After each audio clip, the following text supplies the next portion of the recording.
really don't have the strength to take this suitcase any further. I wonder who can help me.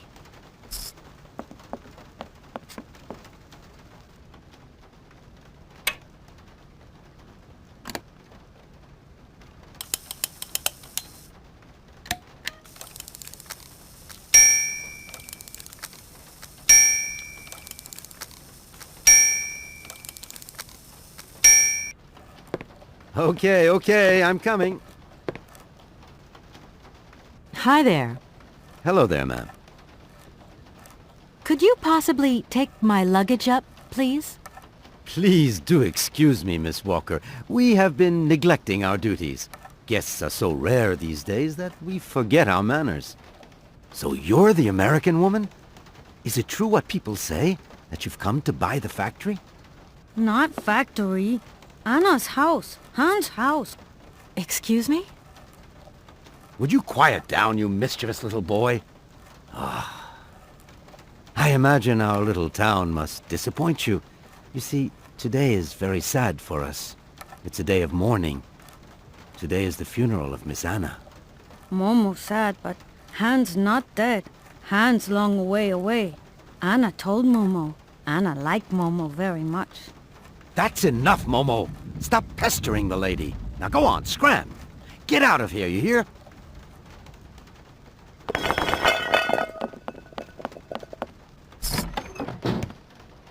What was I saying? Oh yes, Miss Anna. Such a great loss for Valladolid, it really is. Because now that she's dead, the factory'll close. But you're here to stop that happening, aren't you? Our future is in your hands, Miss Walker. What? Anna Vorarlberg is dead?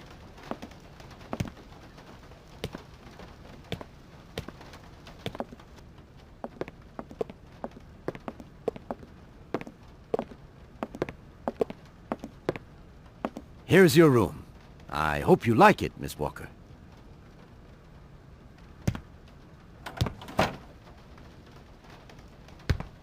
I'll leave you to rest for the time being.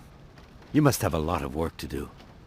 You know, the takeover of the factory is very good news for us here.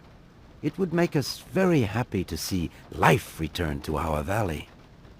If only you had seen Valladolid before. It was delightful. People came from all over the world to buy Vorarlberg automatons. Ah, somebody has left you some mail, I see. Remember, if you need anything at all, we're not far away, Miss Walker.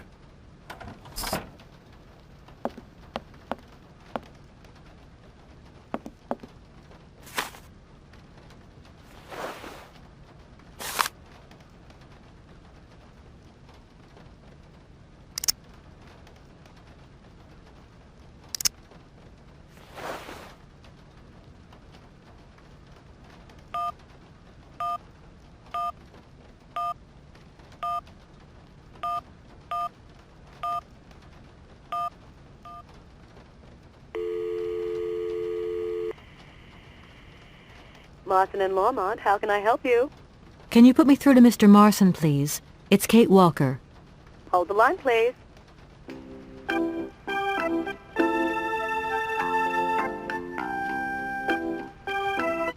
Hello, Kate. So tell me, how's the case going?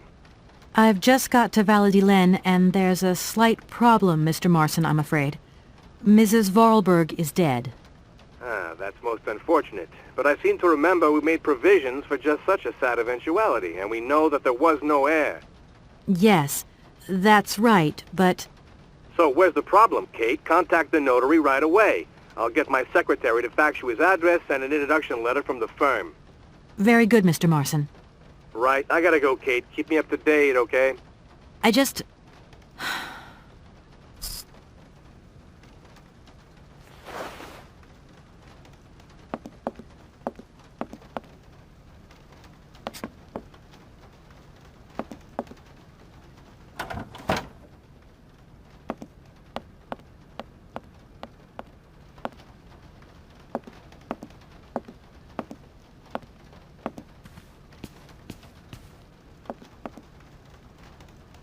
I'm back again.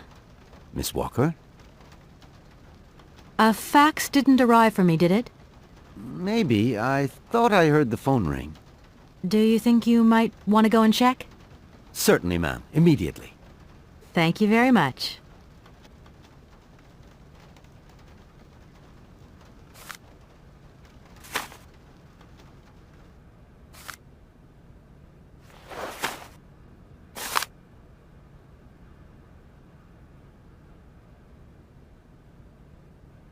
Thank you.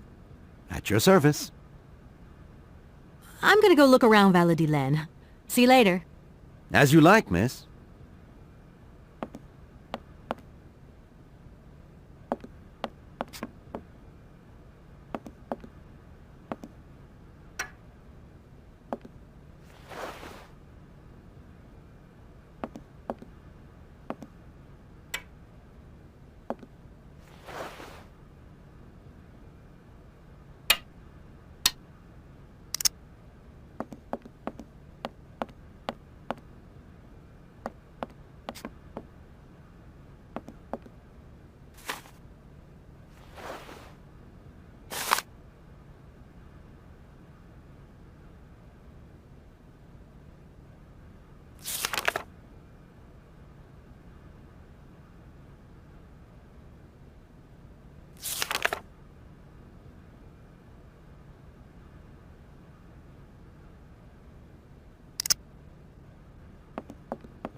Good morning. Are you open? Can I buy something from your bakery? No, afraid not. Not possible. We're closed. I can wait a while. You can wait, but we're closed all day. Day of mourning. I'm sorry. Please accept my condolences.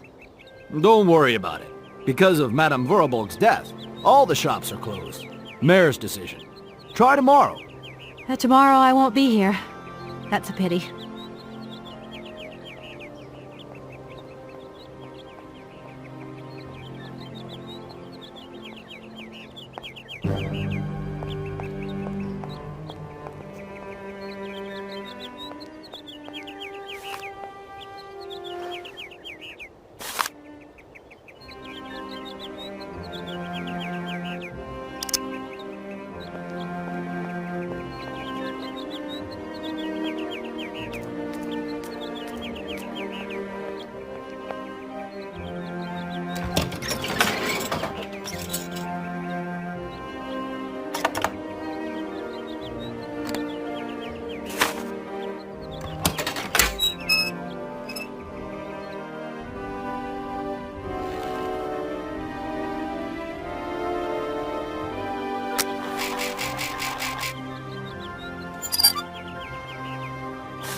Hello, sir.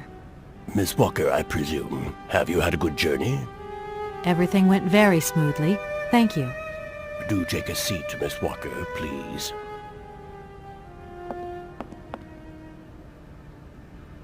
I imagine you are aware of the business that brings me here. Of course, I was waiting for you. I am the legal representative for the Universal Toy Company. I'm responsible for... So I understood, Miss Walker. Miss Walker, I am afraid that the sale of the Vorarlberg factory is not as straightforward as it first seemed. Whoa there. Everything was agreed. We'd obtained Anna Vorarlberg's consent, and her death does absolutely nothing to invalidate that. Now I have to be back in New York the day after tomorrow, Metro Alphoter. My client and I are impatient to seal this deal. I understand only too well, Miss Walker. There is an heir, Miss Walker. Excuse me? An heir? But Madame Vorarlberg never married, as far as I know. And in my last conversation with her, she absolutely never mentioned this detail. Miss Walker, believe me, I was more surprised than you are. Anna Vorarlberg sent me a letter 2 days before she died. Understand, Miss Walker, that had I known about this earlier, I would have informed you. I shall read you the document in my possession.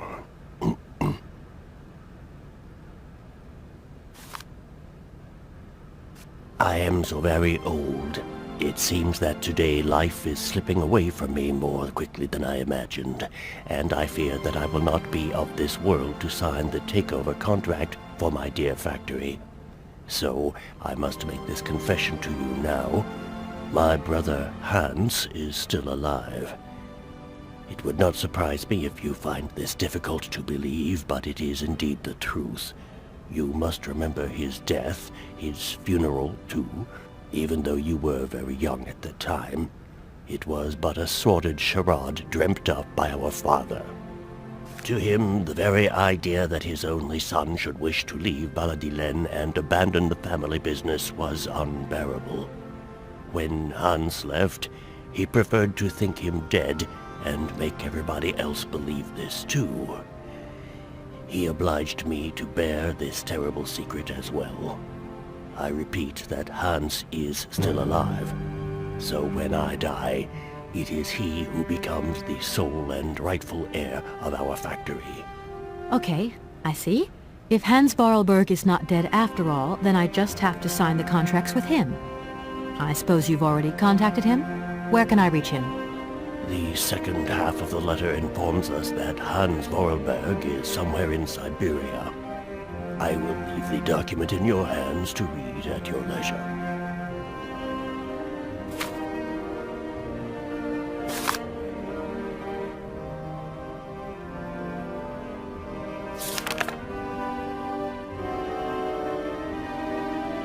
Anna Vorarlberg had no further information to add? Unfortunately not, Miss Walker. I have told you as much as I know. The situation, in legal terms, is now clear. If you want to conclude this sale, you have to find Hans Vorarlberg.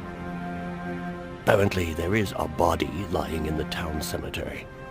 There also seems to be some ghost wandering around Siberia. It seems you have your work cut out for you. Believe me, Miss Walker, when I say that I am most sorry for this regrettable setback. Most sorry. Great. What now, then? Perhaps you will find out more in the Vorarlberg factory archives. You will find the key in the waiting room. My role in this affair finishes here with the reading of this letter. And now, if you'll excuse me, I must rest. You see, my health is not excellent at the moment, and my doctor forbids me from working for too long. I will not detain you for any longer, Miss Walker. Do not forget to close the door as you go out. Goodbye, sir.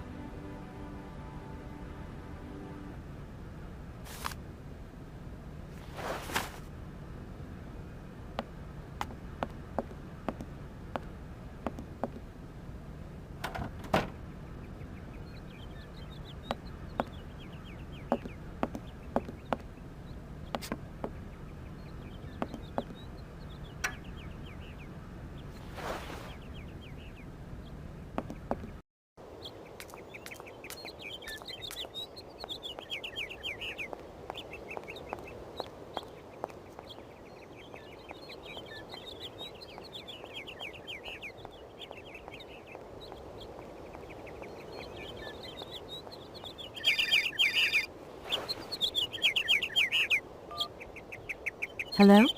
Kate? Dan, I'm so pleased to hear your voice. How are you, honey? Did you have a good journey? Have you settled in?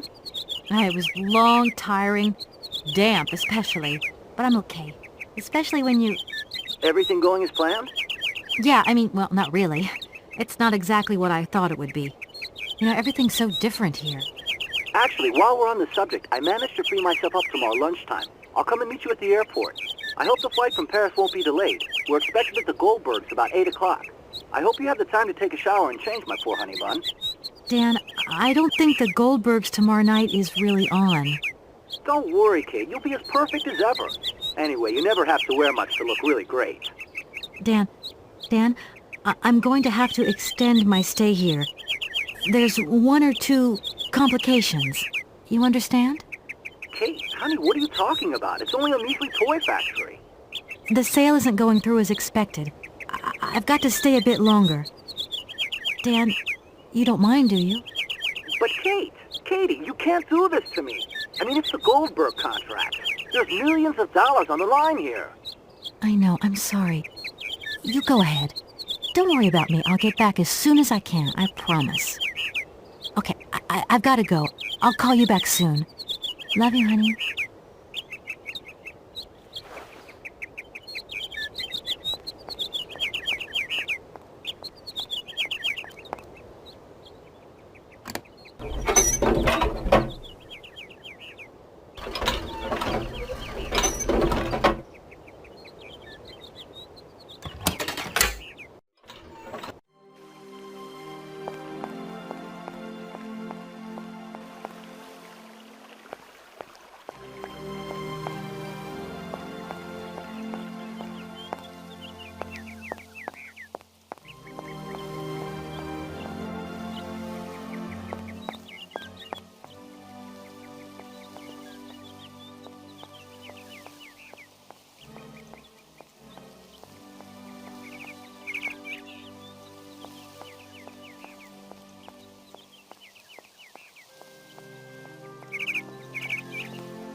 Good morning.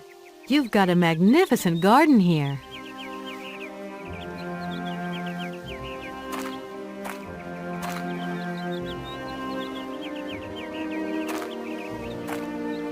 Oh, please don't talk about it. Since my gardener automaton broke down, there are weeds everywhere. You can't imagine how much work it takes me.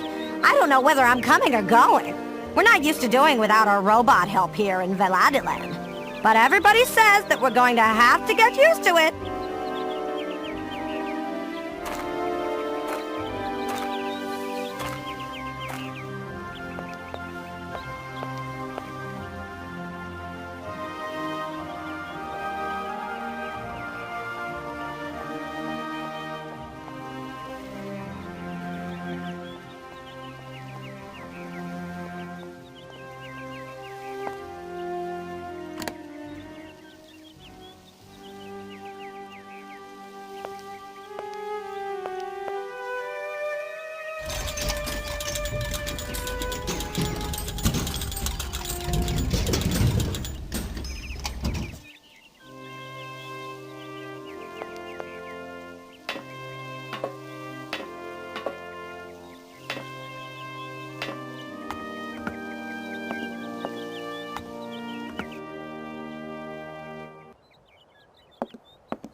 Mammoth.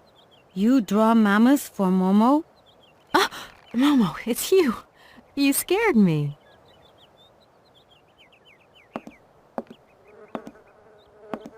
What are you doing in here? Momo want mammoth picture, like Hans picture. Sorry, I haven't got a picture of a mammoth with me. Take paper and pencil and draw mammoth for Momo. You don't give up easily, do you?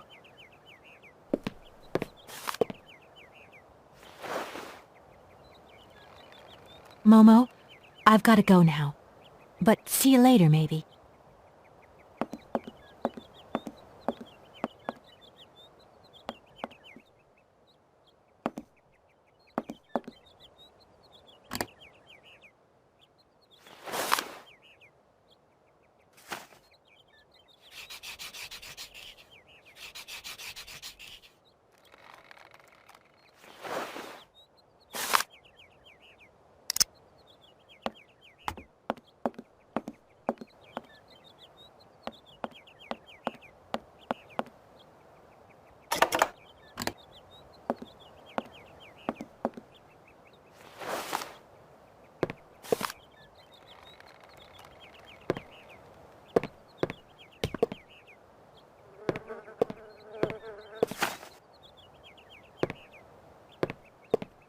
Thank you. Momo happy. Now follow Momo. Momo show his secret to Kate.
It must be broken. I've got to get a helping hand here.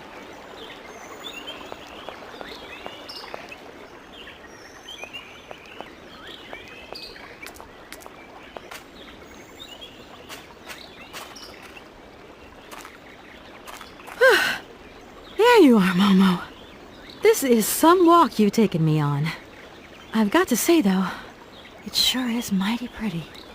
Momo come here often. Momo like make splash in water. Can you help me, please? What do? Help me open the dam. Momo's strong.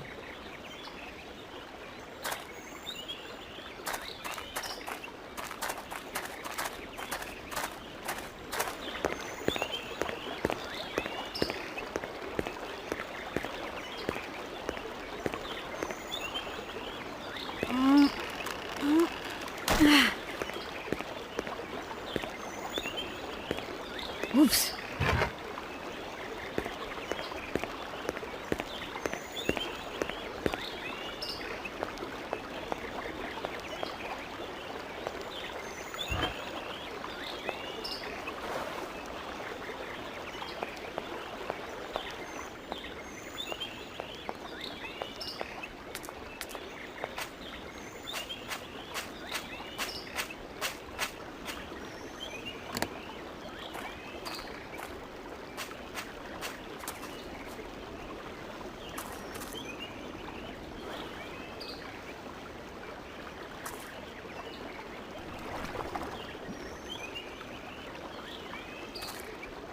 Ugh, that ore is all dirty and wet.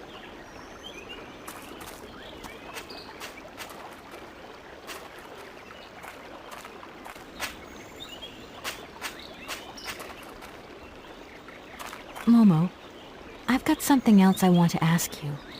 Momo listening. I've moved the ore nearer. Be a good boy and carry it for me? Momo say yes.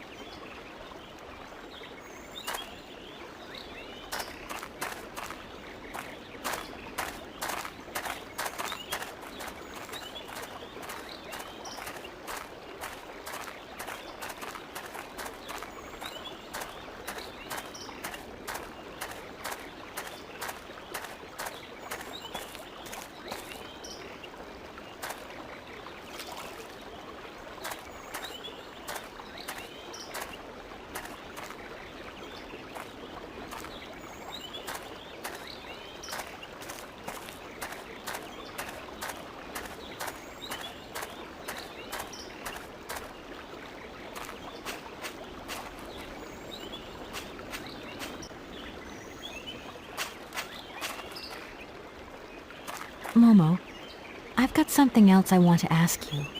Momo listening. Can you help me, please? What do? I need a hand opening the dam.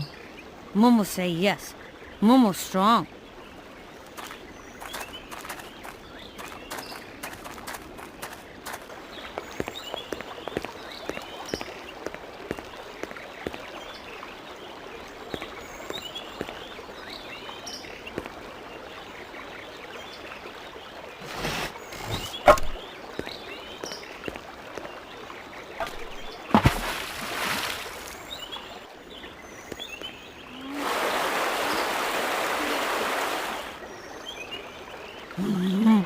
Momo very strong. Thank you, Momo.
Hello? Kate? Is it you? Well, yeah, who did you think it was? I didn't recognize your voice, that's all. Must be the distance or something. So, spill the beans. What's Europe like? You lucky lady, you. Honestly, I never get that kind of break. Well, so far all I've seen of Europe is this tiny village, and frankly, they're not very hospitable. The whole case is getting really complicated. There's this surprise heir I've got to find. I know. I talked to Lynn, who bumped into Joss, and she had coffee with the head honcho this morning. He didn't sound at all happy. The client's meeting him tomorrow, and when Marston tells him that the sale's not even gone through yet, whoa, you're going to be pleased you're on the other side of the ocean when that bomb goes off. Yeah, I get the picture. But so, how about yourself? What's up at work? We lost the Farah Lou trial. I worked 5 months on that dumb case. I remember. So, for a bit of therapy, I went to Boomy's. The sale started yesterday. Wow, lucky. It was absolutely crazy, Katie. Absolute mayhem. You know that blue silk top I wanted? Guess how much I got it for? I don't know, 250, 200? $140. Just get yourself back here and I'll go down with you. Like it's my choice. Look, I gotta go. Call me soon, huh? I want a blow-by-blow account of every moment of your great adventure. Get out of here. Look after yourself. You too.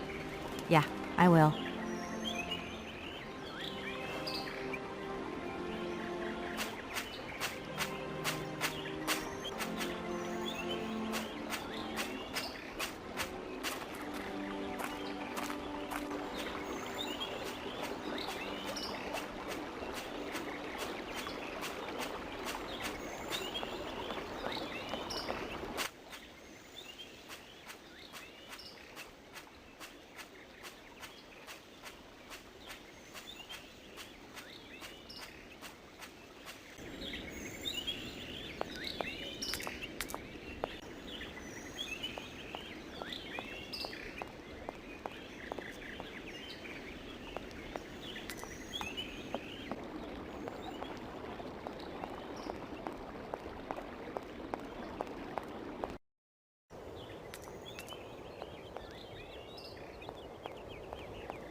Yes, hello?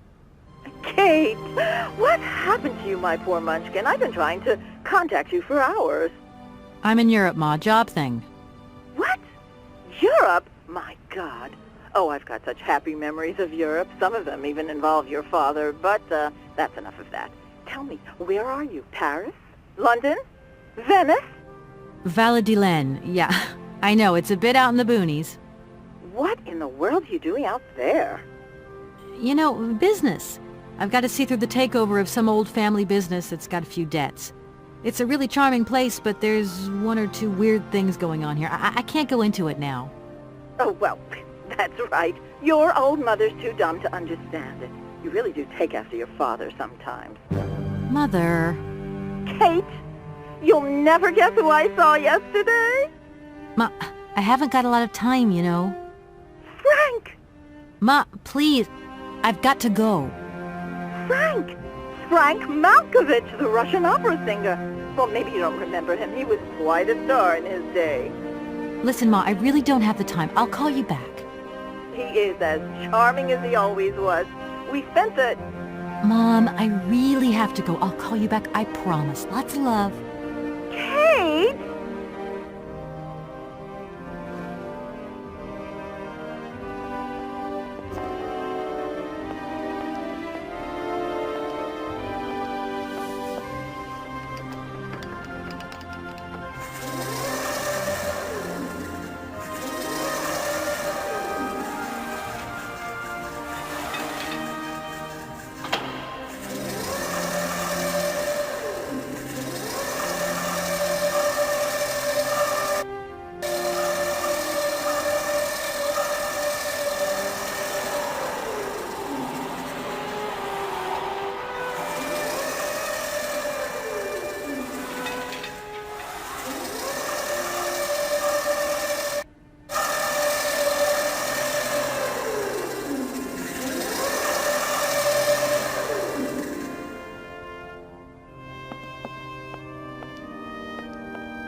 Oh, many thanks indeed. I am most embarrassed for you to see me like this. I lack a certain completion. You see, nobody here found the time to polish off the finishing touches. Honestly, these days, we really have lost the art of good workmanship. Yeah, maybe. With whom do I have the honor of speaking? Could you please state your identity, articulating clearly? My name is Kate. Kate Walker. Allow me to introduce myself. I am Model XZ2000. My common name is Oscar. I represent the technological zenith of this factory's production. I have been designed to drive a locomotive. A touch messy, but an essential task. Can I be of use to you? Why, you certainly can. I absolutely must have my feet. My hands are Model XZ2003. My feet are Model XZ2005_B. Be careful. The Model XZ2005_A has evidenced some rather embarrassing performance failures. Like bugs? Automatons do not have bugs, Kate Walker. They simply display functional idiosyncrasies. I'm sorry, I didn't know. What do I have to do to get you a pair of feet? Use the assembly line to construct them. You will need a production punch card, on which is recorded my body design data. Here is my own punch card. Okay, I'll give it a go. Thank you, Kate Walker.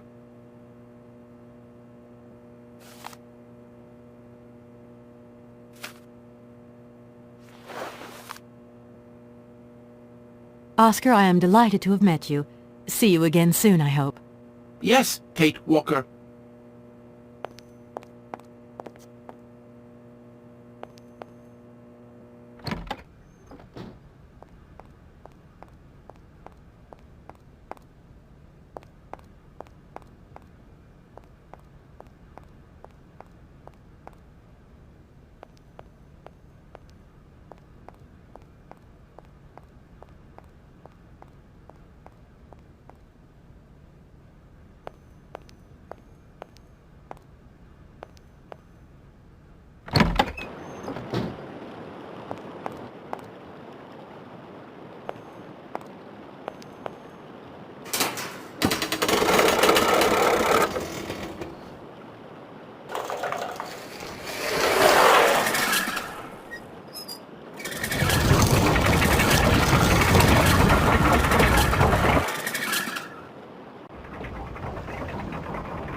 Here are your feet, Oscar.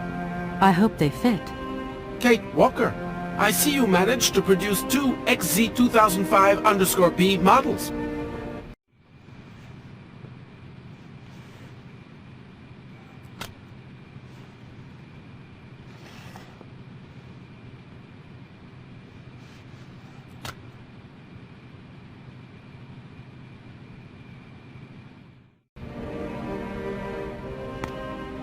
Allow me to express a real feeling of joy, Kate Walker. They really suit you. Comfy? Very. You are very kind, Kate Walker. I am sorry to have to leave you. Where are you going? I must find my train. Its departure is imminent.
Hey there, Oscar.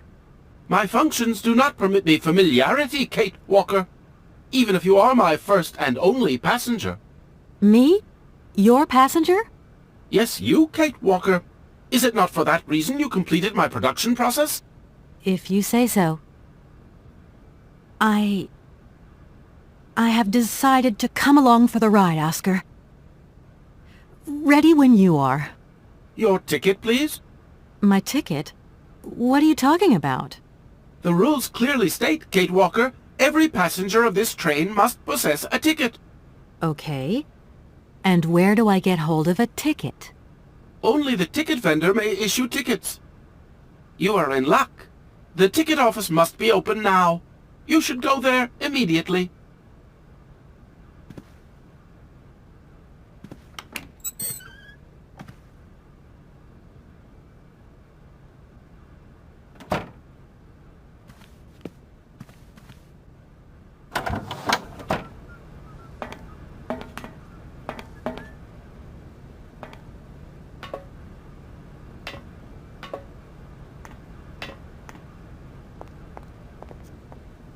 But it's you? What can I do for you, madam? But Oscar, it's me, Kate Walker. Correct. Your name is indeed Kate Walker. What can I do for you, Kate Walker? A train ticket, please. Why, do you sell anything else? The only function of this ticket office is to issue tickets. You are requested to accelerate operations. The office closes in exactly 3 minutes. What can I do for you? A ticket, please. One ticket? Yes. One ticket. What is your final destination? I don't know. It's you who told me I had to get a ticket. A ticket to... travel, then.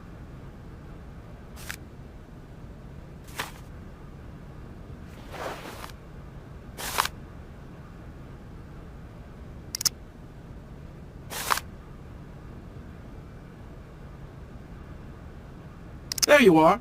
Do not lose it. This office is not entitled to produce duplicates. This advice also applies to the accompanying documentation.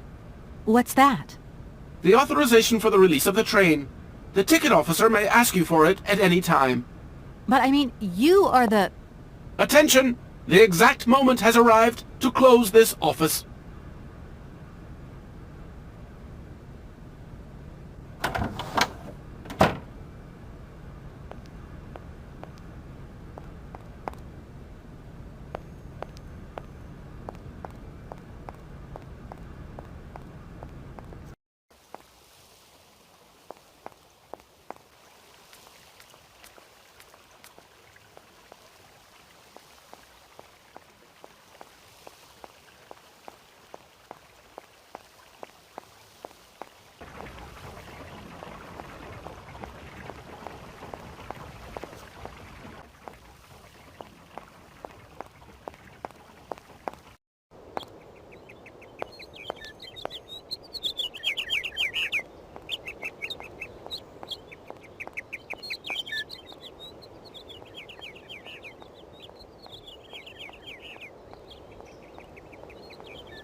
Hello. Kate, so what's new? We've got a problem, Mr. Marson. What problem? Come on, Kate, don't beat around the bush. There's maybe an heir. What? Hans, Anna Vorarlberg's brother. Looks like he's still alive. We can't buy the factory without his consent. What? What is this? Where's this mystery brother come from? And more to the point, where is he? What did the notary say? Nothing. I mean, nothing else. You know, sir, it's an odd town here. Everything's odd. The people, things. The situation's not straightforward. I have a small bit of research to do. Listen to me, Kate. Universal Toys is one of our biggest clients, and I don't care how weird that town is. All that matters is that you do not set foot back in New York before you've tied up the deal. Get the picture? Yes, Mr. Marson. You can count on me. Darn it!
I no longer need these punch cards.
Hans.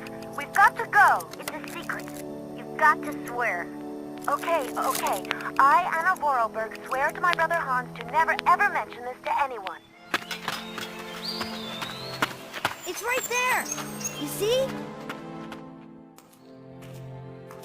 But it's dark in there. Don't worry, I took a lantern. From the factory.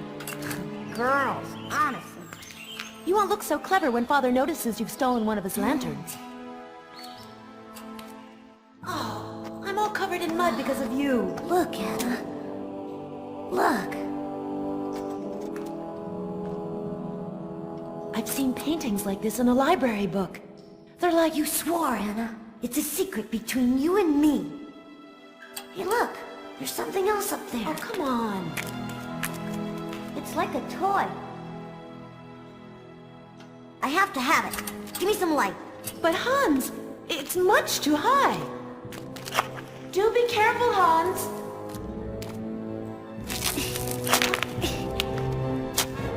Hans, be careful.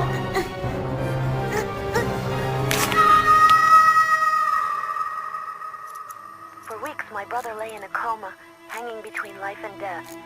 And then one morning he opened his eyes, but I knew he would never be the same again. We never did return to the cave, and to this day, I have never ever betrayed our secret.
Kate, it's me again.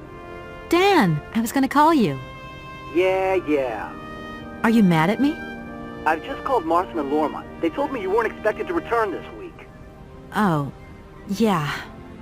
So when are you coming home? I don't know. There's nothing I can do about it. The situation is kind of tricky, you know. At the beginning of next week, I hope. Yeah, whenever. Dan, please. Just hang in there, okay? The stakes are higher than I thought, and you know how much I love this job. I suppose it's neither here nor anywhere to you that the Goldbergs are going to... It is. I mean, it isn't. I mean, Dan, this really isn't the moment. You know I'm thinking about you. I love you, sweetheart, and I'll give you a call when I have some news. Promise. I've got to go now. I've got kind of a train to catch. A train? Where are you off to now? This is crazy, Kate. To tell you the truth, I've no idea. Love you, honey. You know that. Kate!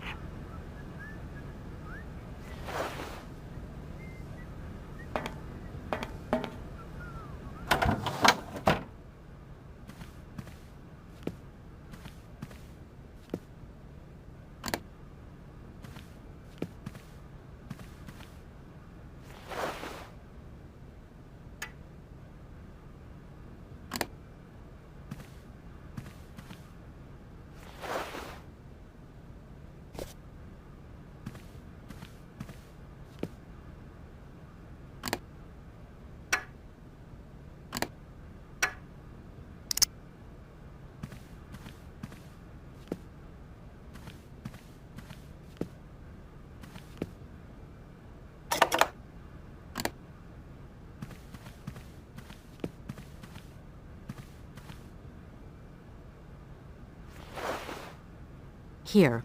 This is your stupid train release ratification, Oscar. Thank you, Kate Walker. That is perfect.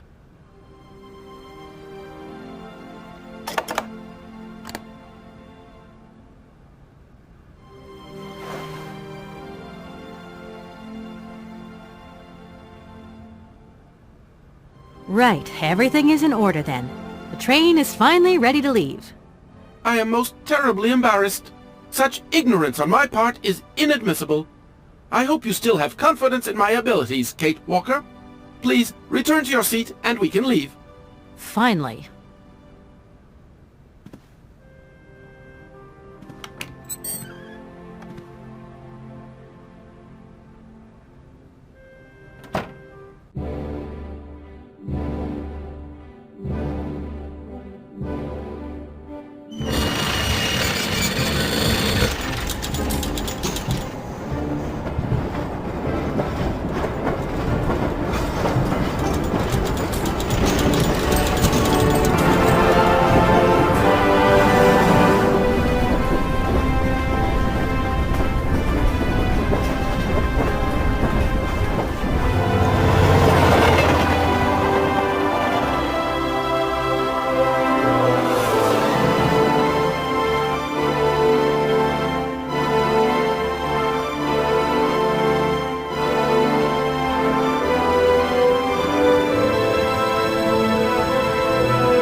Where are we, Oscar?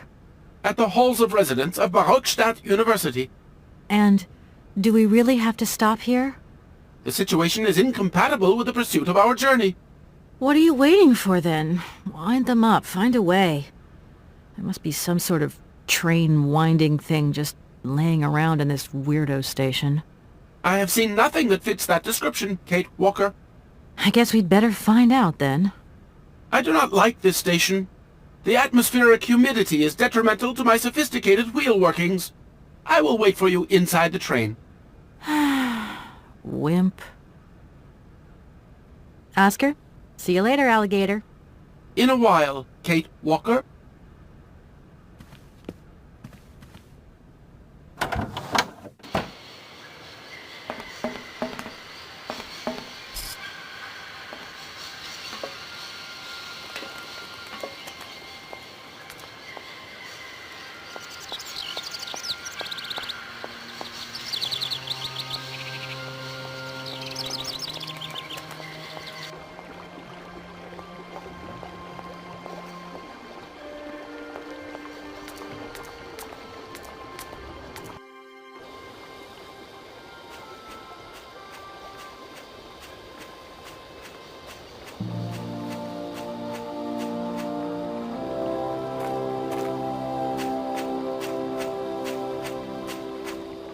That thing looks like the winding machine I used in the Valladolid station. I've got to find a way of getting the train up here.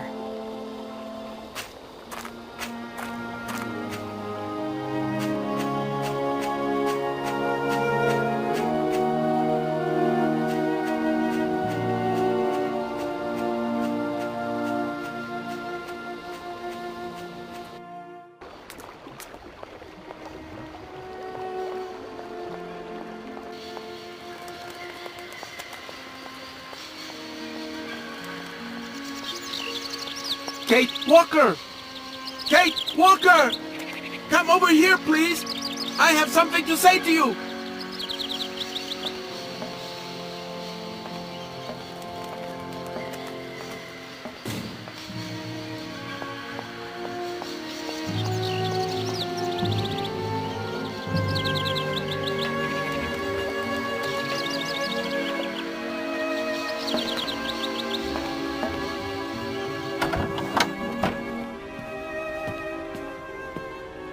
Yes, Oscar, what is it? A message has arrived for you. A message? You have been summoned to see the rectors. They are the highest authority at the university. They want to talk to you. Talk to me? Yes, to the person responsible for the train.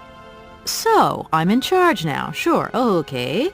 But why would these gentlemen want to see me at all? They do not say why, just that it's very important.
Hey there! On the boat! Guten Tag, schöne Mademoiselle! My husband say, hello, young lady! You want to talk to us? I have a little problem with my train. It's kind of broken. I've absolutely got to get it out of the station. Do you think you could tow it over to the wall with your barge? Lock closed. Barge blocked. But if the locks were open, would it be okay to tow my train then? Porke no? More money for that werk. Da, it's possible. My husband say we help you if you give money. Right. And how much do you want? $50. He want $150. $150? I don't have that much. No money, no barge. Let me offer you $75. Nay, $125. Out of the question. $100 and not a dime more. Correct. You have barge for $100. Great. Now, don't move. I'll be back as quick as possible with the money. I'll leave you to it. I won't disturb you again. До свидания.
Excuse me. Sir, please, just a moment. Yes, what is it? I'm not deaf, you know. I am sorry to disturb you in your work, sir, but... This young Mammothus primigenius is barely 40,000 years old. Fantastic, wouldn't you say, miss? Yes. Probably. What do you mean, probably? I don't know. You don't know? Oh, you don't know, I see. What can I do for you, my dear child?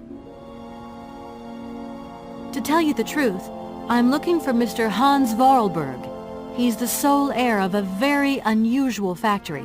My company is in charge of negotiations for the takeover of this factory. At last word, He was living in Siberia. So, as soon as my train is ready, I'll be continuing my journey eastwards. Siberia. Ah, Siberia. But what was it you said again? Said what? You mentioned a name. The person you are looking for. Vorarlberg. Hans Vorarlberg. Do you know him? Hans Vorarlberg. How could I forget him? Such an extraordinary fellow. So inventive. We shared a passion for mammoths, you know, and we bonded over this passion. Without it, I confess, I would have had little to do with an odd, ageless retard like Hans. At the time, we were both students. Well, sort of. Put it this way. Hans had special permission to attend paleontology lectures. You see, he didn't really have the necessary qualifications. In exchange, Hans did a few odd jobs around the university. Your Hans Vorarlberg sounds uncannily like the one I'm looking for. I'm not sure, my dear. Hans was above all questions of money and business. Just to imagine him running a factory, perish the thought. Can you tell me a little bit more about him? He was always a mystery to me. He never said very much, never quite seemed to grasp what you said to him. He expressed himself instead through his incredible mechanical contraptions. His inventions, I admit, have been much appreciated by the university. The few times we really did talk, it was about his strange interest for mammoths and a doll. Some sort of doll that obsessed him. A doll, you say? Yes. He kept talking about it. One day he described it to me. A sort of children's toy.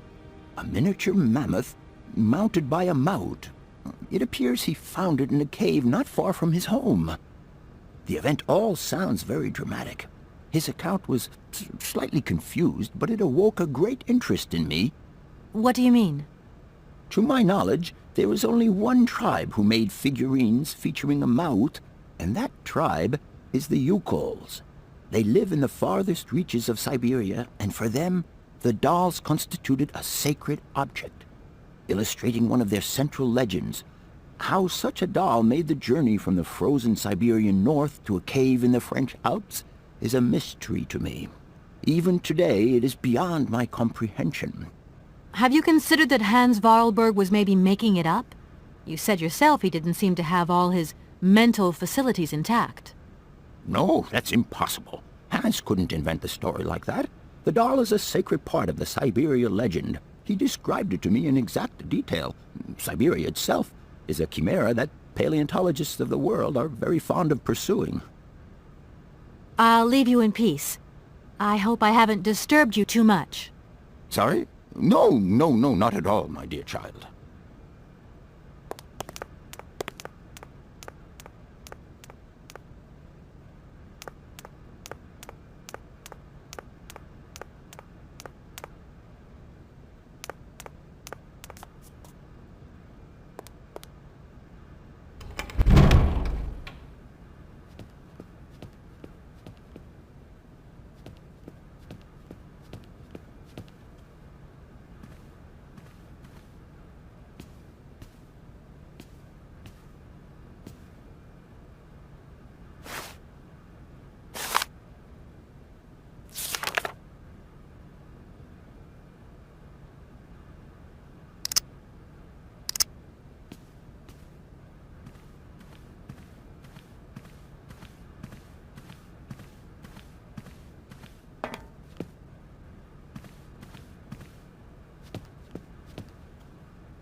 Good day to you, gentlemen.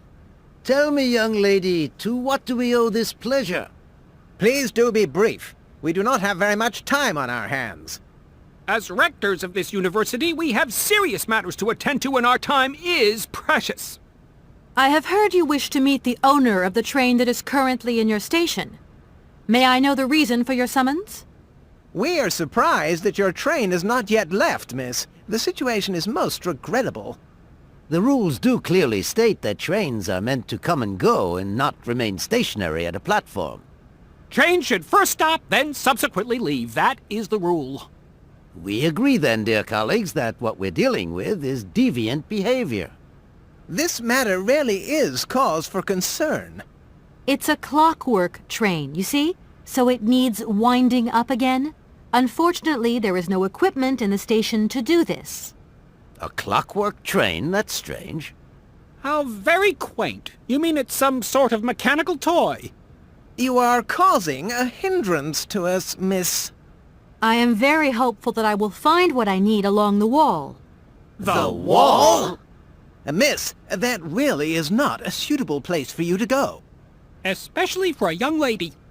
You see, miss, we freely admit that every day we praise the existence of that particular edifice. We owe the integrity of our dear university and the fine education it provides to the wall. It protects us from harm and invasion from the unknown. May God protect us from what is beyond those ramparts, miss. Please believe me. I don't have any choice. I must continue my journey. Such a decision is a correct one since it's in line with regulations.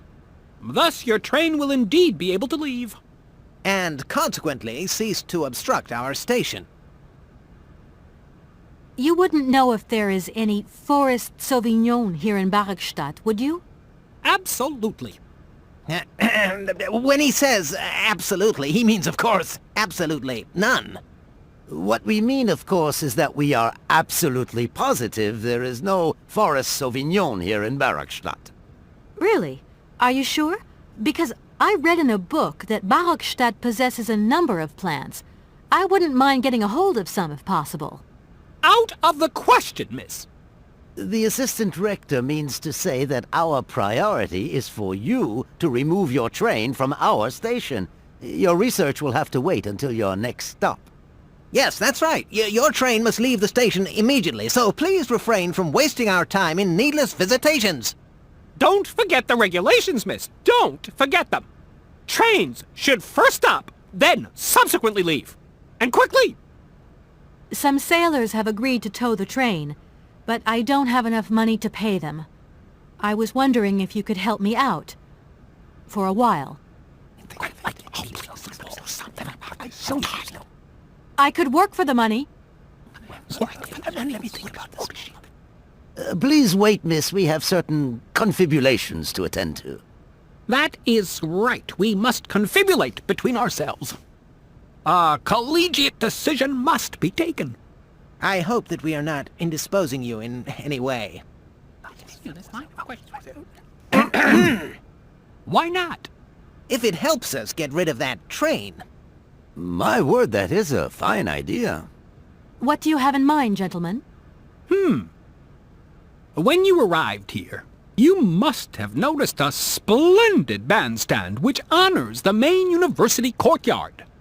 A unique piece of mechanical craftsmanship which no longer works, alas. Why, yes, we have very moving memories of its melodies. We're prepared to offer you a financial reward if you can set it working again. With pleasure. What do I have to do? Unfortunately, my dear, time and rust have taken their toll on this university, and our automatons no longer have a spring in their step. You are going to have to be resourceful. To tell you the truth, there are a number of complex mechanisms here in Barrackstadt, and it would appear that we have unfortunately lost their operating instructions. Your train, however, is an extremely ingenious invention, so you should be no stranger to complex mechanisms, should you? We are therefore counting on your ingenuity, miss. I hope that I can show myself worthy of your faith in me, gentlemen. Well, my dear colleagues, one more university matter nicely tied up. Here we are, busy chatting, and look at the clock. It's tea time. Already? My word, doesn't time fly by? Thank you for a charming visit, miss. And thank you, gentlemen.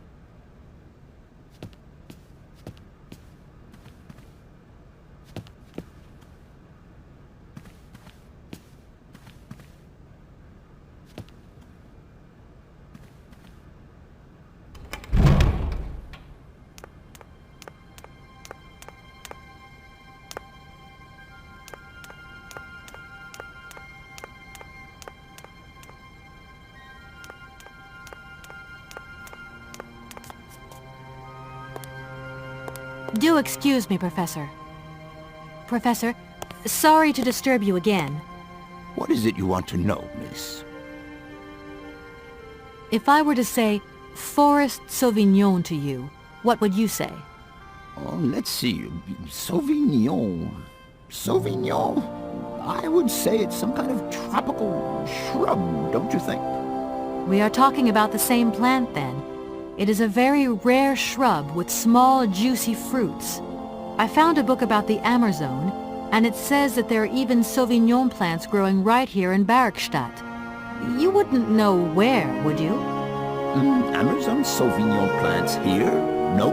No, I don't think there are any. Highly implausible. But, you should ask the station master. He is keeper of the greenhouse at our university, so he could tell you more than me. Thanks very much. I'll leave you in peace. I hope I haven't disturbed you too much. Sorry? No, not at all, my dear child.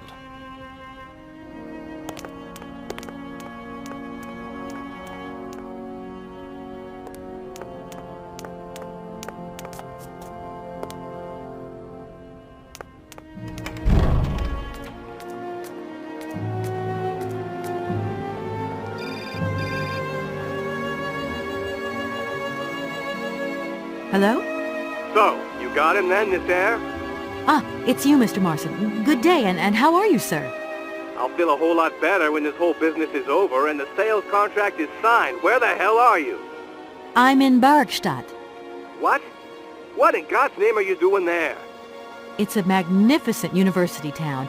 It would appear Hans Vorarlberg once passed by here several years ago. So if he isn't there anymore, then there's no point hanging around. I hear what you're saying, sir, but I have good reason to believe that Hans Vorarlberg is still alive. For the time being, I'm trying to gather extra information from people who have known him. What's your next destination?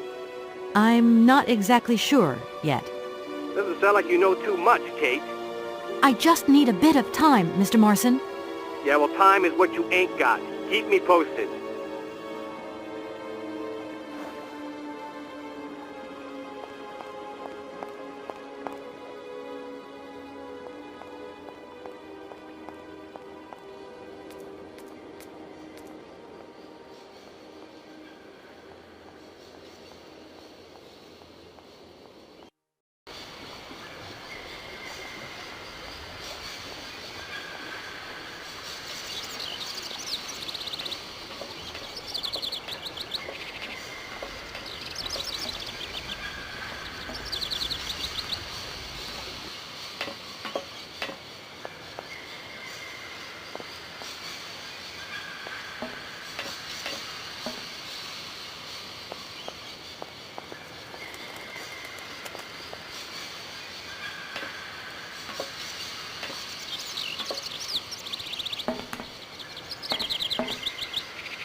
Hello. You arrived by train, I see. Yes, I've come from Valladolid. It's been a long time since I've seen a train here. Students, did you bring students with you? No, I traveled alone. Well, almost alone. I remember around the start of fall, trains would bring kids from all around the world here to study zoology and botany, paleontology, and all that stuff. This was a great university. And it isn't still great today, then? Today? Well, Where might I find some forest Sauvignon plants, please? no place around here, that's for sure. I don't know what you're talking about. That stuff's from the Amazon. You know, for someone who knows nothing about the plant, you seem pretty well informed about which mysterious faraway country it comes from. Oh, Amazon, Peru, Papua New Guinea, it's all the same to me. Gotta go. Gotta work. Wait, don't go. You know what? I don't think he was being totally straight with me.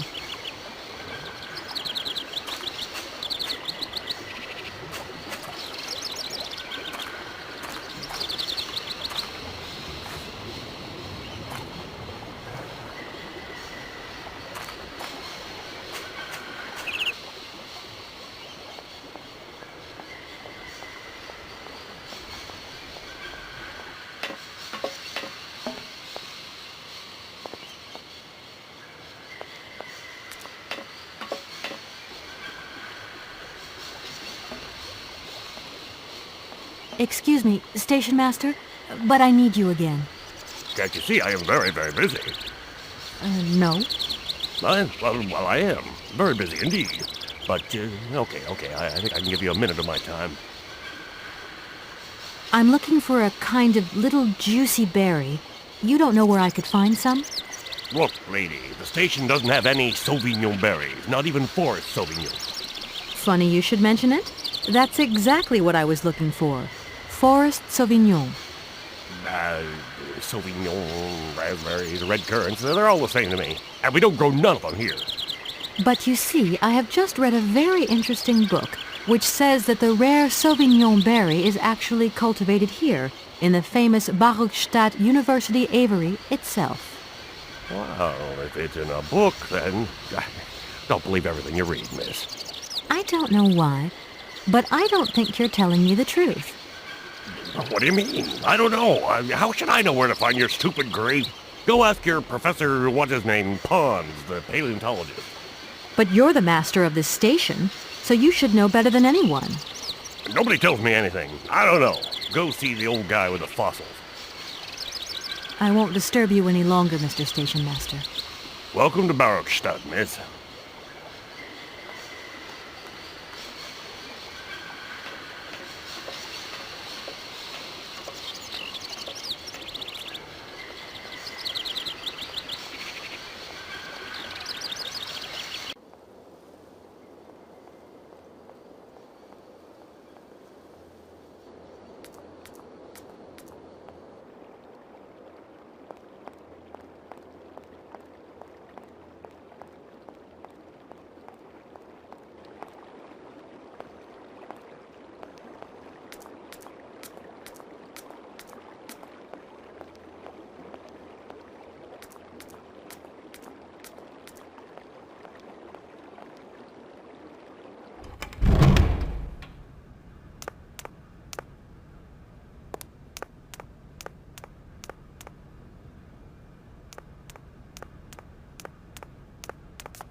Do excuse me, Professor. Professor, sorry to disturb you again. What is it you want to know, miss? You wouldn't know where the forest Sauvignon plants are kept in Barokstadt, would you? Why do you think there are Sauvignon plants here?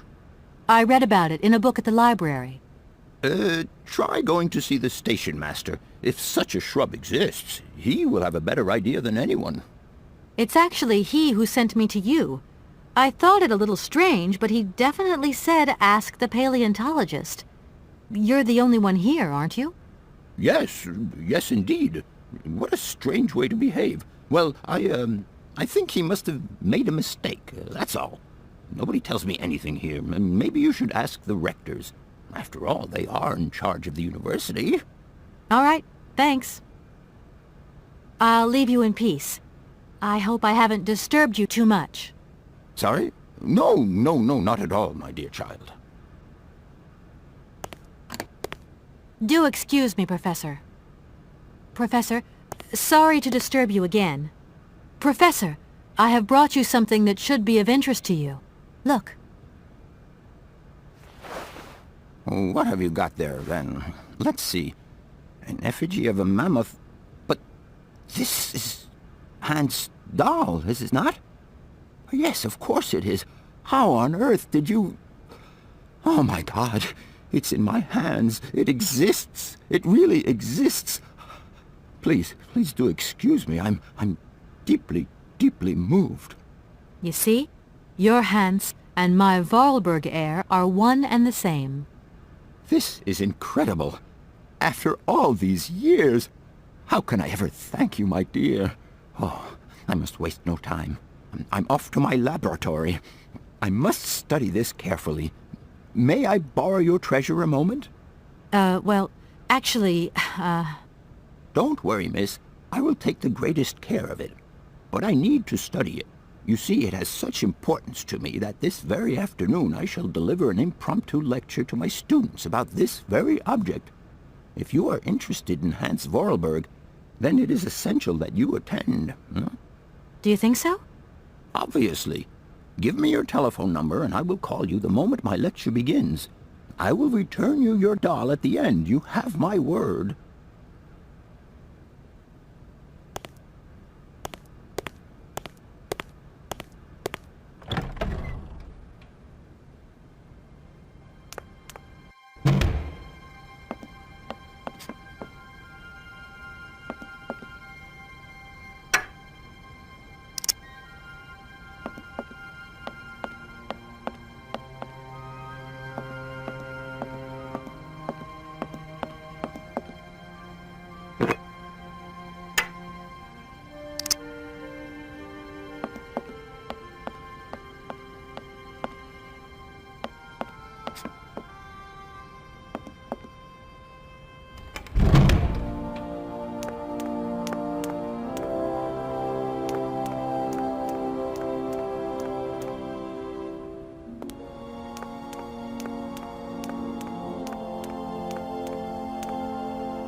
Gentlemen, forgive me for disturbing you again, but I have a little problem.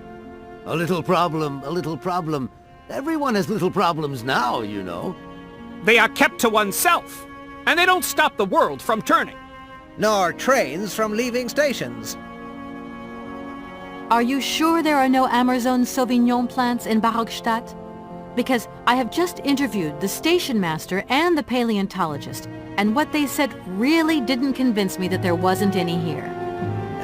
We are quite definite on this point. There are no Sauvignon plants growing in Barogstadt. You see, miss, the Amazon Forest Sauvignon is a rare shrub that requires very special conditions for growth. That's right. Conditions that are very hard to reproduce, believe you me. Difficult, but not impossible. Fortunately, our garden has proved very successful. Your garden? So, there is a garden in Barogstadt? Oh, the garden. Well, if there was one, it would be only a little garden hidden behind the station. But our station master would be very proud of it. He would take very good care of it, too. Everything would grow marvelously if we were able to cultivate it at all, and it would be all down to his gardening prowess. And we would be proud as punch. And we wouldn't forget the role the paleontologist might play in this. What's the paleontologist got to do with it all? Without him and without his laboratory, how would we make the wine, do you think? And it would be good wine indeed, my dear colleagues, would it not? Oh, yes, a delightful balm to soothe away our long hours of toil and our heavy responsibilities. We would wait impatiently every year for the arrival of the year's produce.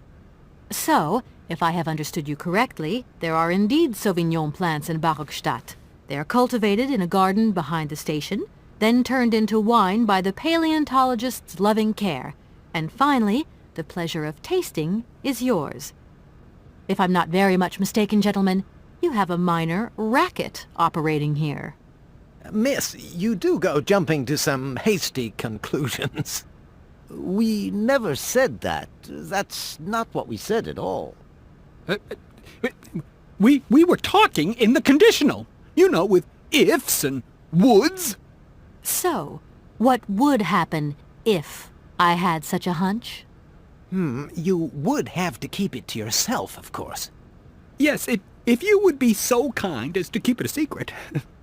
It would only be a small local concern, producing barely a few bottles every year. That's right. Nothing so grandiose as a business. Otherwise, we'd be liable to be fined. So, we can't count on your discretion, can't we? Don't worry, I have no intention at all of getting messed up in anything. Here we are, busy chatting, and look at the clock. It's tea time. Already? My word, doesn't time fly by? Thank you for a charming visit, miss. And thank you, gentlemen.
Excuse me, Station Master, but I need you again. Can't you see I am very, very busy? No. Well, I am. Very busy indeed. But, okay, I think I can give you a minute of my time. You have been playing with me, haven't you? You knew very well there were forest Sauvignon berries in the station garden. No, not at all. I've never seen your Sauvignon thing. You don't have to lie to me. I know all about it. You and the rectors are in cahoots, and the professor's lab has been turned into a distillery. You've all got a nice little smuggling racket on the side. Smuggling racket? Hey, lady, you're going a bit far there. It's just a little on-the-side thing we got going, that's all. It's just for ourselves. Hey, honest. You should be ashamed of yourselves. Aren't you worried about the reputation of this fine university? The authorities should be informed of this.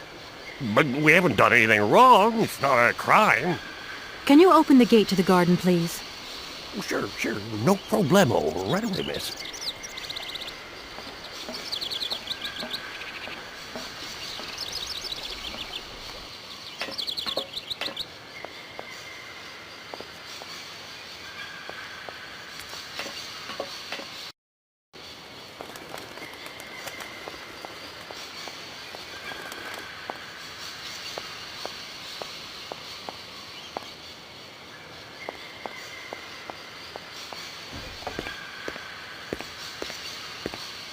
There you are. Please feel free to visit the garden at your leisure. And there was just one thing. I'm not a liar. Not really. Just mum's the word. There is a reputation in the university to think about. And I have superiors, and I have to do what I can. I understand. Don't you worry. Oh, thank you, miss.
Miss, please, excuse me. Yes? You know, I want to apologize for our little misunderstanding. I brought you a bottle of wine. Markstadt Sauvignon. Very good year. Let me know what you think. I'm very touched. Thank you. Good luck on your journey, lady. Thank you.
Gentlemen, forgive me for disturbing you again, but I have a little problem. A little problem, a little problem. Everyone has little problems now, you know. They are kept to oneself, and they don't stop the world from turning. Nor trains from leaving stations. Gentlemen, I have managed to repair your university bandstand. The bandstand is playing again. This is marvelous news. We are really very grateful indeed. Yes, very grateful indeed.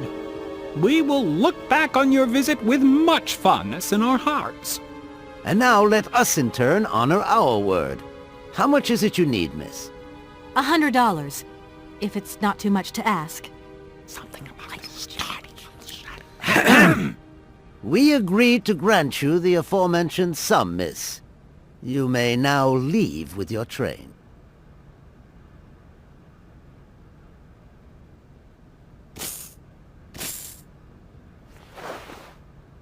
And while we're on the subject, when will you be leaving? Yes, because now you should relocate your train as quickly as possible. Here we are, busy chatting, and look at the clock. It's tea time. Already? My word, doesn't time fly by? Thank you for a charming visit, miss. And thank you, gentlemen.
There you go. Here's your money.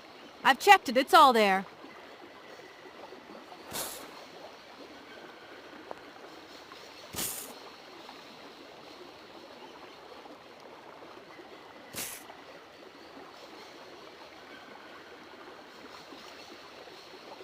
Ah, thank you. Not difficult get dollar, see? You are a real businesswoman. I'm not the only one around here. We pleased to do deal with you. Now, you open lock or we no help you. Why didn't you manage to open them? After all, you don't have to be a genius. Ma, voor wat pensinos esto? Di kleine madam. No se sei mar alles non comprendo en allora kaput en andere bordel. Zils war moi. On boom telefonieren, kaput, kaput. My husband say instructions complicated. No understand manual. My husband angry. Very angry. Oh, now telephone broke. Kaput. Now that is annoying. What are you gonna do next? We wait repairman. Well, I don't have the time to wait. I'll have to go have a look. There must be some way of releasing the opening mechanism. Take key. Sailor always need key for lock.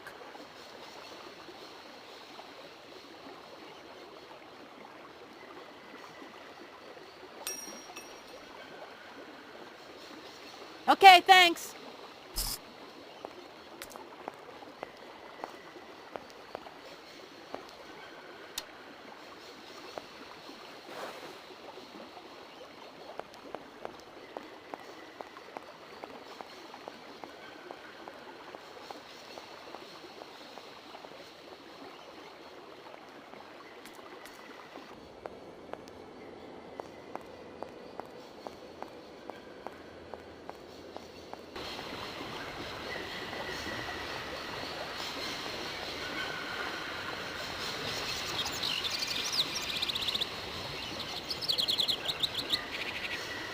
Hello?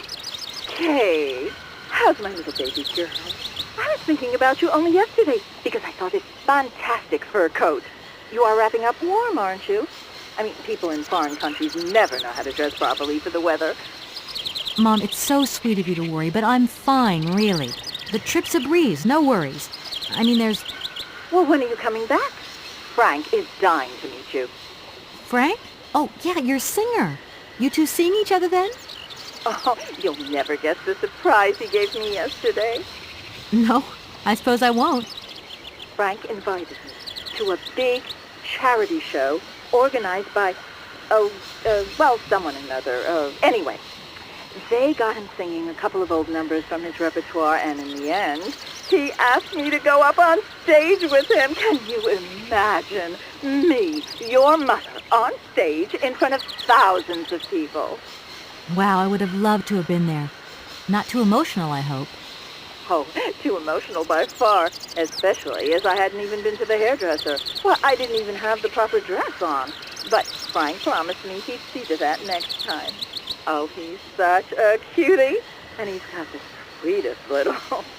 I'm sure he has, Mom. It would be so good if you could join us one day. Let's see, when is his next gala? I'm so forgetful these days. I swear I'd lose my head if it weren't in the clouds. You just watch out, my girl. Them years will catch up with you much quicker than you think. I'll look out for them, Ma. Nice to hear your voice. Lots of love. Well, to you too, my little munchkin.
Hey there!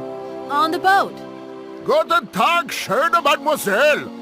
My husband say, "Hello, young lady. You want to talk to us?"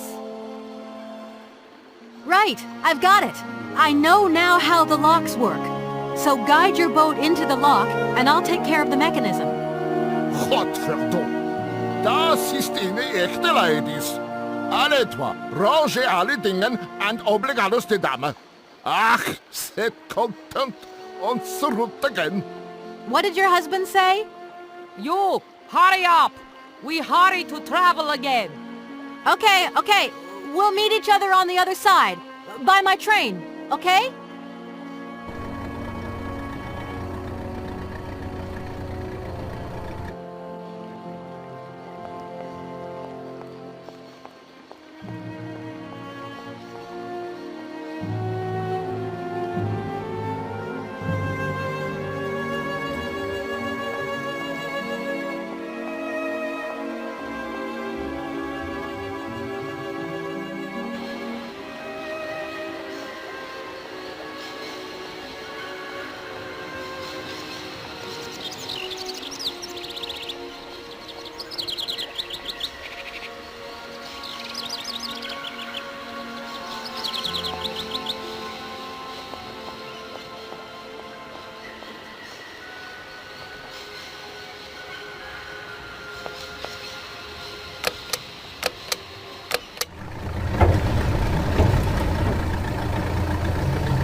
Hey there! On the boat! Da, barge on other side. You still need us? What do we do now to tie my train to the barge? Mademoiselle tak-tak, loco mitchen. What did your husband say? You attach chain to train and chain put train with barge. Hop! Catch us up!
Hello, Kate Walker here. Miss Walker, this is Professor Ponce. I'm about to start my lecture on the Yukols at any moment. Please make haste to come. Okay, I'll give it my best. Excellent. We'll be in the main lecture hall. See you soon.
Ah, there you are, Miss Walker. Good, good.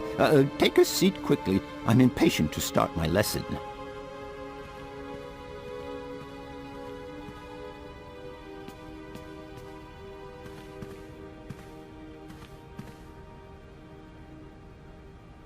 My young friends, a very exciting discovery, unimaginable up until only a few hours ago, has come into my hands and has finally allowed me to complete my study on the mysterious Yukol people. Lights, please. The Yukols are a people from the far north about whom very little is known. They live far away, very far away, on the frozen borders of Siberia. This distance and the climatic conditions of the region, which are unfavorable to human existence, have limited the size of the Yukol population and kept it out of reach of the scientific world. The handful of slides that follow are actually the only documentation we have in our possession. It was a Russian explorer who made these drawings and took these photographs 100 or so years ago. Today, we owe what we know about the Yukol people and their culture to him. We know that the origins of the Yukols date back to the last ice age. Curiously, evidence of their presence has been found in Western Europe, and more precisely in the prehistoric caves at the heart of the Alps. This people, it seems, undertook a long migration over centuries towards the far north of the globe. The reasons for this migration are due to the importance of the mammoth in their craft, trade, and culture. They used them for transportation and as beasts of burden. The mammoth brought them meat, skins, fat, and ivory. Man and animal lived in symbiosis. There's no doubt about it. Mammoths started to drift away from the region due to changing climatic conditions, and the Yukols followed them to the north, to the edges of Siberia. Prehistoric cave drawings, identified as Yukol in origin, first led me to the extraordinary hypothesis that the Yukols had managed to domesticate the mammoth. They are, to the best of our knowledge, the only prehistoric people to represent a man riding a mammoth. Today, because of this genuine mammoth skin effigy, identified by myself as an authentic Neolithic object, I can confirm this hypothesis. Yukol forebears managed to tame mammoths. Prehistoric man uses little imagination. He draws what he sees and represents scenes from real life. This familiar day-to-day object is actually a children's toy.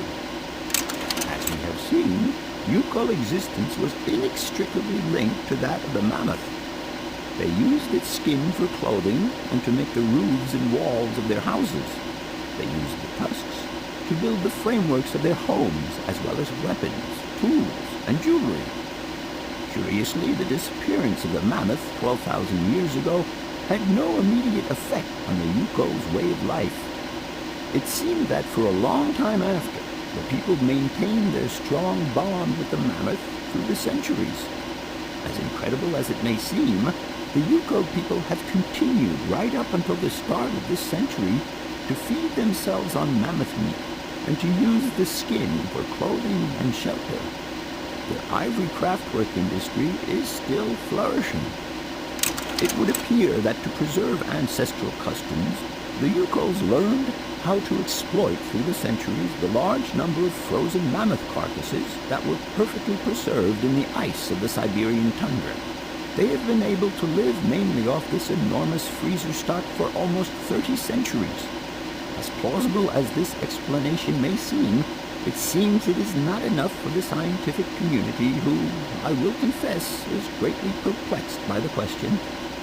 In the absence of acceptable scientific evidence, we have to make do with Yuko shaman artifacts. The research department that I have the honor to represent today lends no credence to the myths and legends that these tribal charlatans peddle. We have to take their stories at face value, mere tales to while away the long Siberian winter. The legend of the Siberian ice ark is a very good example. You are invited to find out for yourselves from the pamphlet that I had passed around to you. This legend would have us believe that today, somewhere on a lost island to the north of Siberia, there are living mammoths still in existence, a sort of hangover from the Ice Age. This small herd has been miraculously preserved for more than 120 centuries by the Yuko's tender care. And the island on which the pachyderms are said to live is called Siberia. My friends, I advise you to resist the temptation you may have to believe in this pish and tish. The island of Siberia is not charted on any map, and the idea that mammoths have survived to the 21st century is an idle scientist's pipe dream. The Yukos were sadly among the first victims of the colonization of continental Siberia led by the Russians in the 20th century. The Kolkhoz and Sovkhoz systems, as well as the exploitation, disdain, and humiliation people had to suffer, marked a definitive break in the Yukos' traditional lifestyle. And since the collapse of the communist regime, the Yuko population finds itself confronted with the same political and social upheavals that other Siberian communities are experiencing. There are two consequences to arise from this.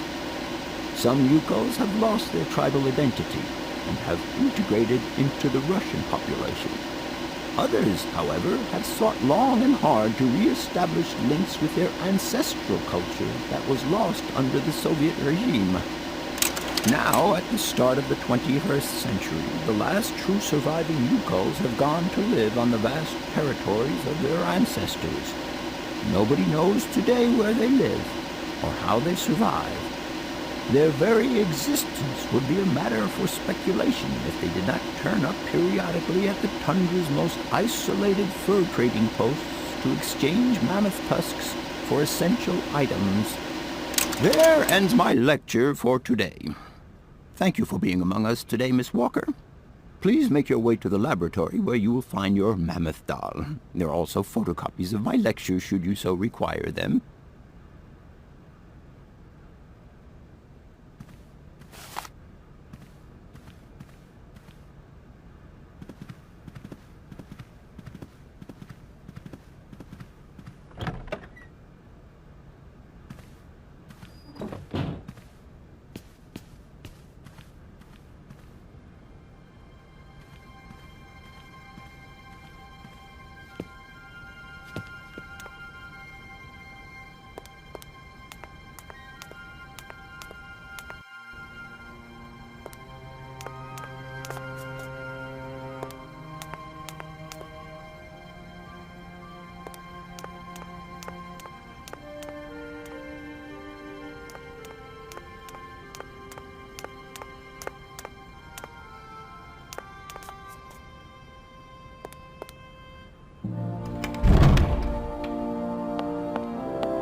Hello?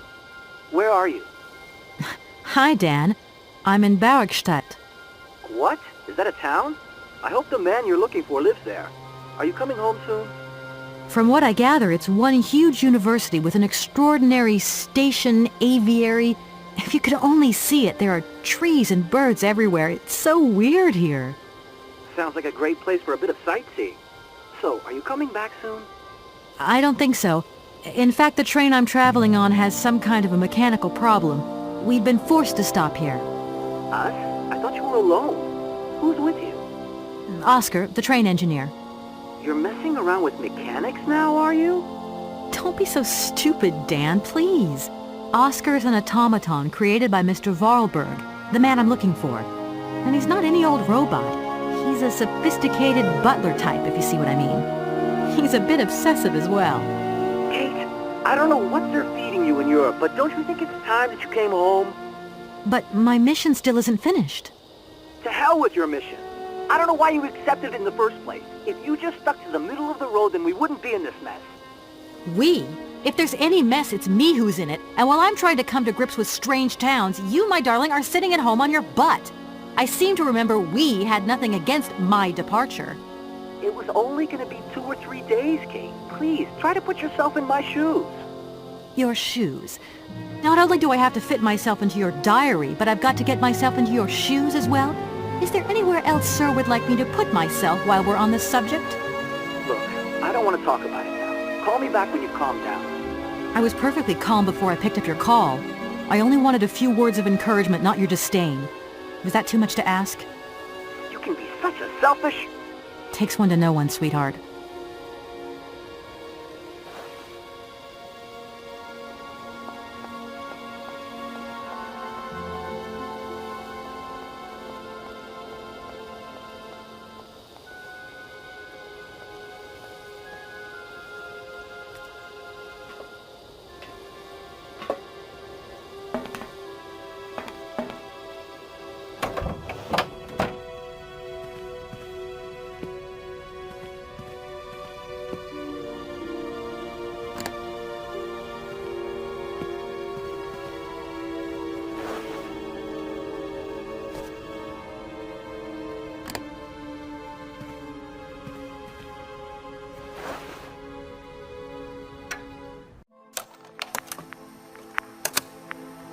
Hans, I have some very sad news. Our father is dead. He passed away peacefully last Sunday in his sleep. I feel so lonely now. Father had been but a shadow of himself since your departure. I had to take care of everything for him. Housework, factory paperwork, the workforce, clients, everything. And now, today, well, I really don't know who or what I'm fighting for. Times are so hard, and this terrible war is destroying everything. Nobody cares for our automatons anymore. I just think about you returning. And when you do return, I will have turned this factory into a palace worthy of your genius. Please take care of yourself. I love you so much, Anna.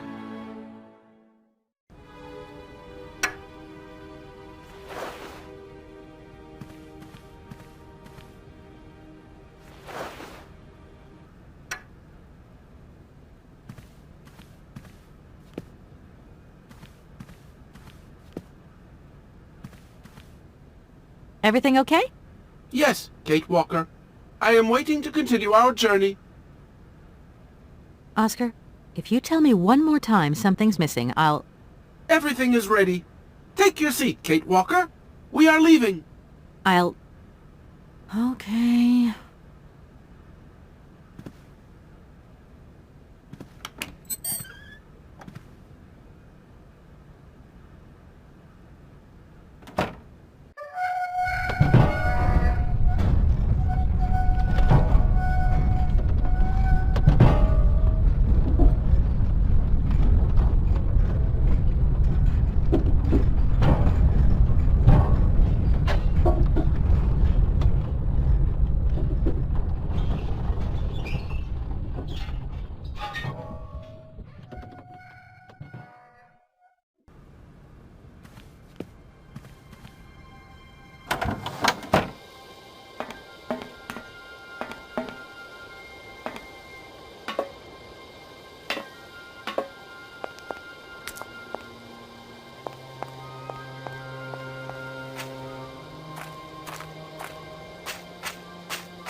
Hello?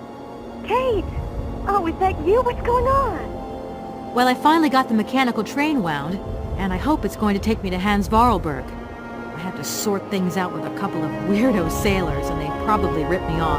But now I'm blocked behind this massive wall. You should see it, it's huge! I'm not talking about that. I want to know what's going on with Dan. What do you mean? I bumped into him at Maggie's do, and he said you'd argued. That's a bit over the top. Things got a bit heated the last time we called, that's all. No need to go overboard. I don't mean to be melodramatic, but he didn't seem in such great shape. He had his down-in-the-dumps head on. Like Dan has a down-in-the-dumps head.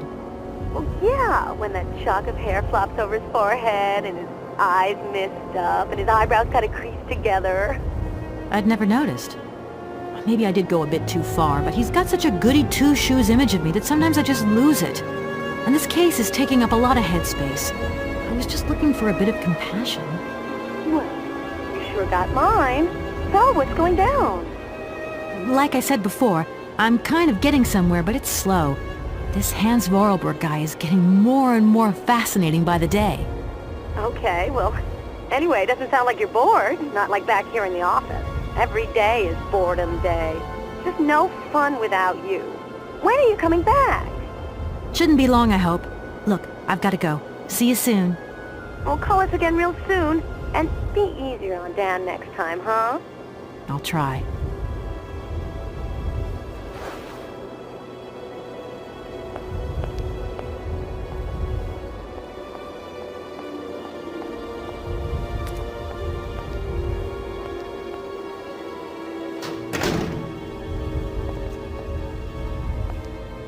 Good day to you, sir.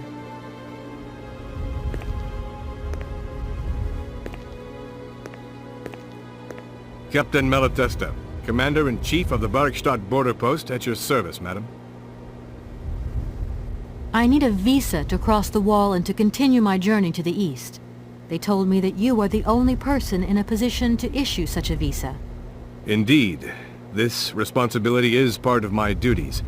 However, I am not currently issuing visas because nobody must venture beyond the wall. And why not? It's far too dangerous, in particular for a lady of your standing who is traveling unescorted. Dangerous? What exactly do you mean, Captain? The enemy, miss. The enemy! I've been observing them for several years through my telescope. There's one particular horseman stationed yonder. He's a scout from the invading enemy army, and he's been spying on us. So I have to be extremely vigilant. He knows that I know he's there, you understand? And as long as I keep my eye on him, he won't dare try anything. Are you sure? Please, take a look for yourself. Don't mind me if I retire, Captain. Please, madam. My respects.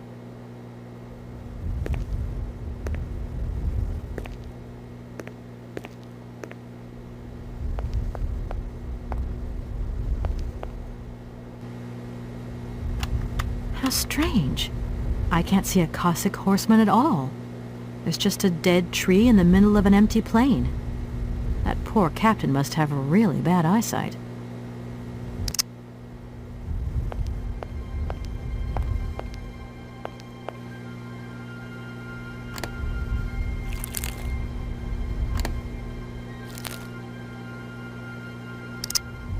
Colonel, sir.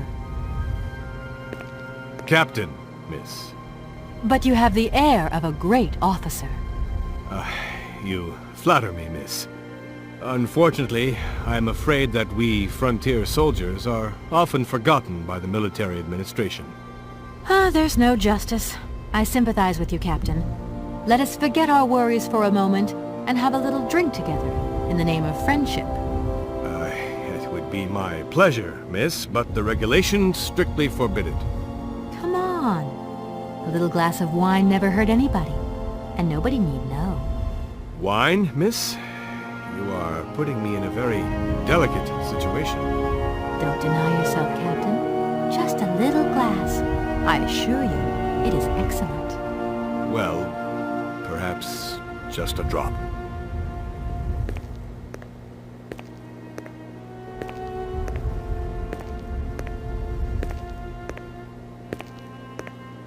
Here's your glass.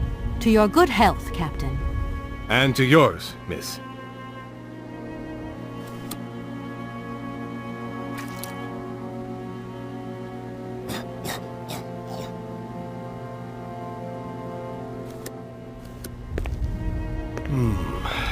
It's been a long time since I've drunk wine in such pleasant company. I admit, it is excellent. Isn't it? You wouldn't think it came from Barrickstadt. It is made from the Amazon forest Sauvignon grape that has been miraculously conserved and cultivated in the station garden. Well, well, well. The university authorities kept that one to themselves. You know, Captain, it is essential that I continue my journey eastwards. Please, don't even think about it. As I've said, it's extremely dangerous. The enemy is spying on us. Perhaps your Cossack horseman isn't quite what you thought. Perhaps it's just a dead tree twisted into a strange shape. You should take another look. You never know. Go on, Captain. Give it a try. So be it. I will make this concession to the fairer sex, miss. But it does seem to be quite ridiculous.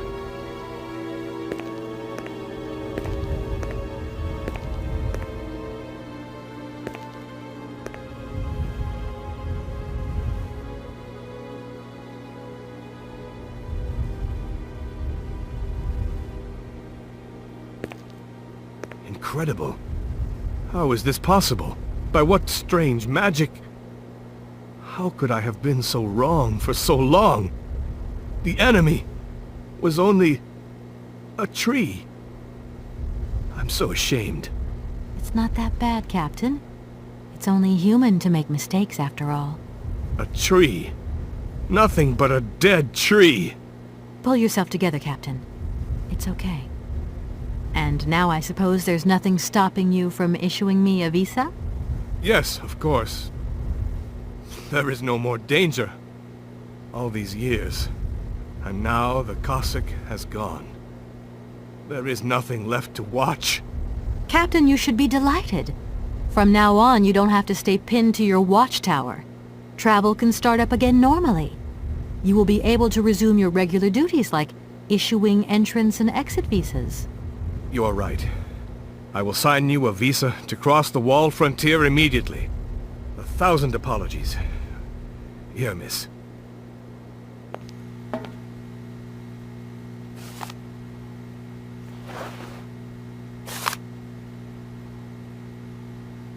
Thank you, Captain. And keep your eyes open. Miss, if we could keep this between ourselves, please.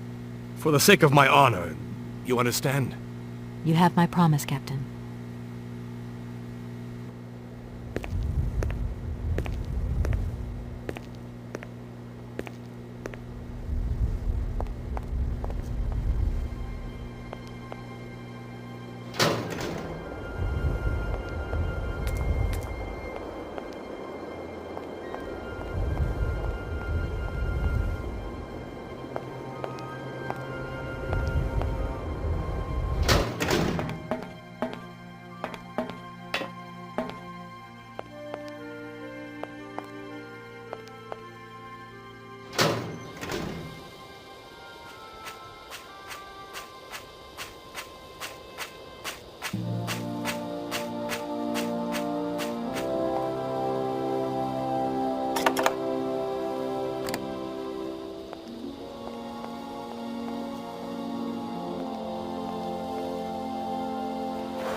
Here is the visa. I hope it's regulation, my dear Oscar.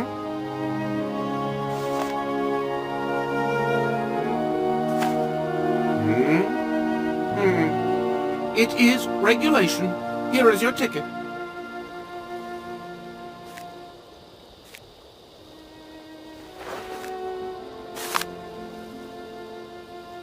Have a good journey, Kate Walker. So, can we go now? Indeed. We are already very late, Kate Walker.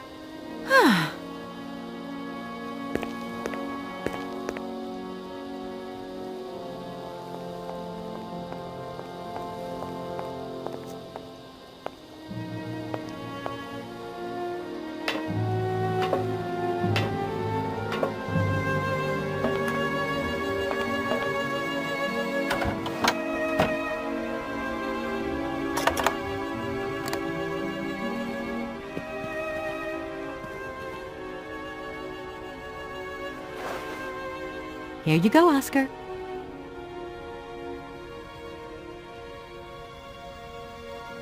Thank you, Kate Walker. Now, please return to your seat, Kate Walker. Yes, Oscar. Immediately, Oscar.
Kate Walker!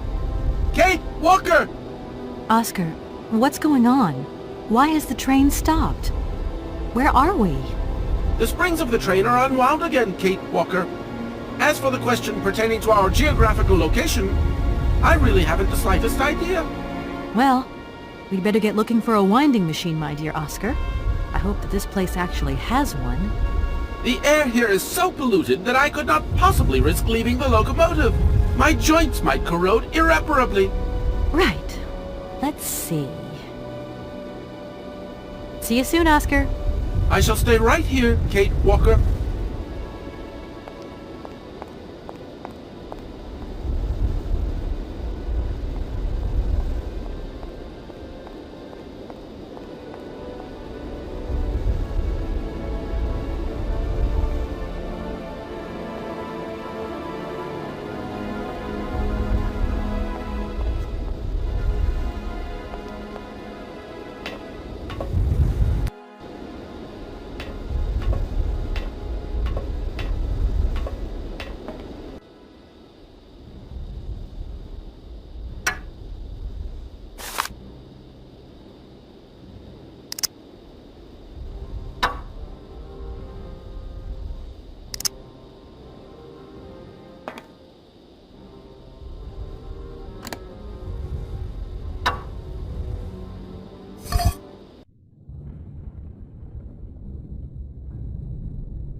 You there!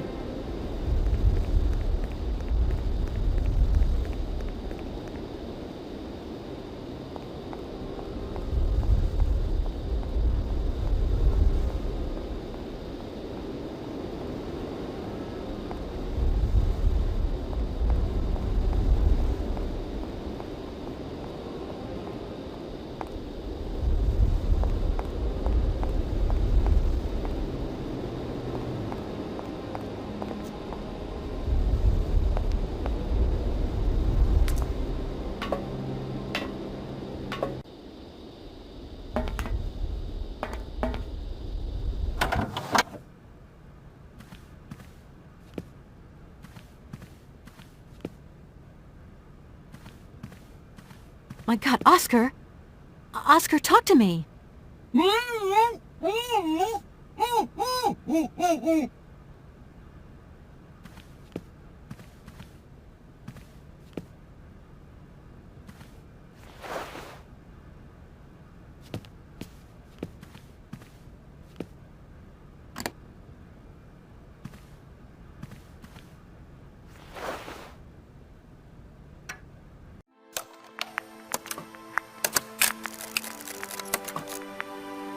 My dear brother, what joy to have news of you after your long silence during the war years.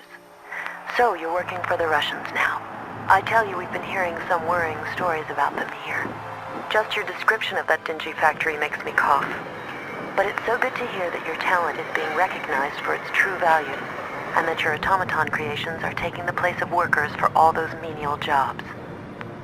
I'm so proud that Vorarlberg automatons are making such a contribution, even if it is small, to the improvement of people's lives. Meanwhile, back in Valladolid, we've been licking our wounds after the war years. Some people have returned, others not. Life is slowly coming back, but it's taking time. All my love, Anna.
Hello?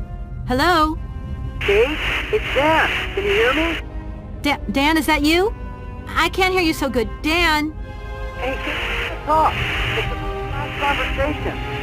Are you still mad at me? Come on, it's important. Dan, you're breaking up. I'll try and call you when I get out of this mine. Kate! What's happening? Listen, we've got to talk. Look, the line's just getting worse and worse. I'm hanging up.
Hey, you! Who are you? Careful, I'm warning you. I'm not afraid of you, okay? What do you want? Why did you do that? There must be some misunderstanding. Because you reckon theft is all about misunderstanding, do you? Give me my hands back. Now! Your hands? And what are those on the ends of your arms? I can explain everything to you. You see, I'm no thief. You broke into my train, assaulted my driver, mutilated him, and stole his hands. Apart from that, you are not a thief. I have not stolen them, miss. Only borrowed them for a while. You've got to be joking.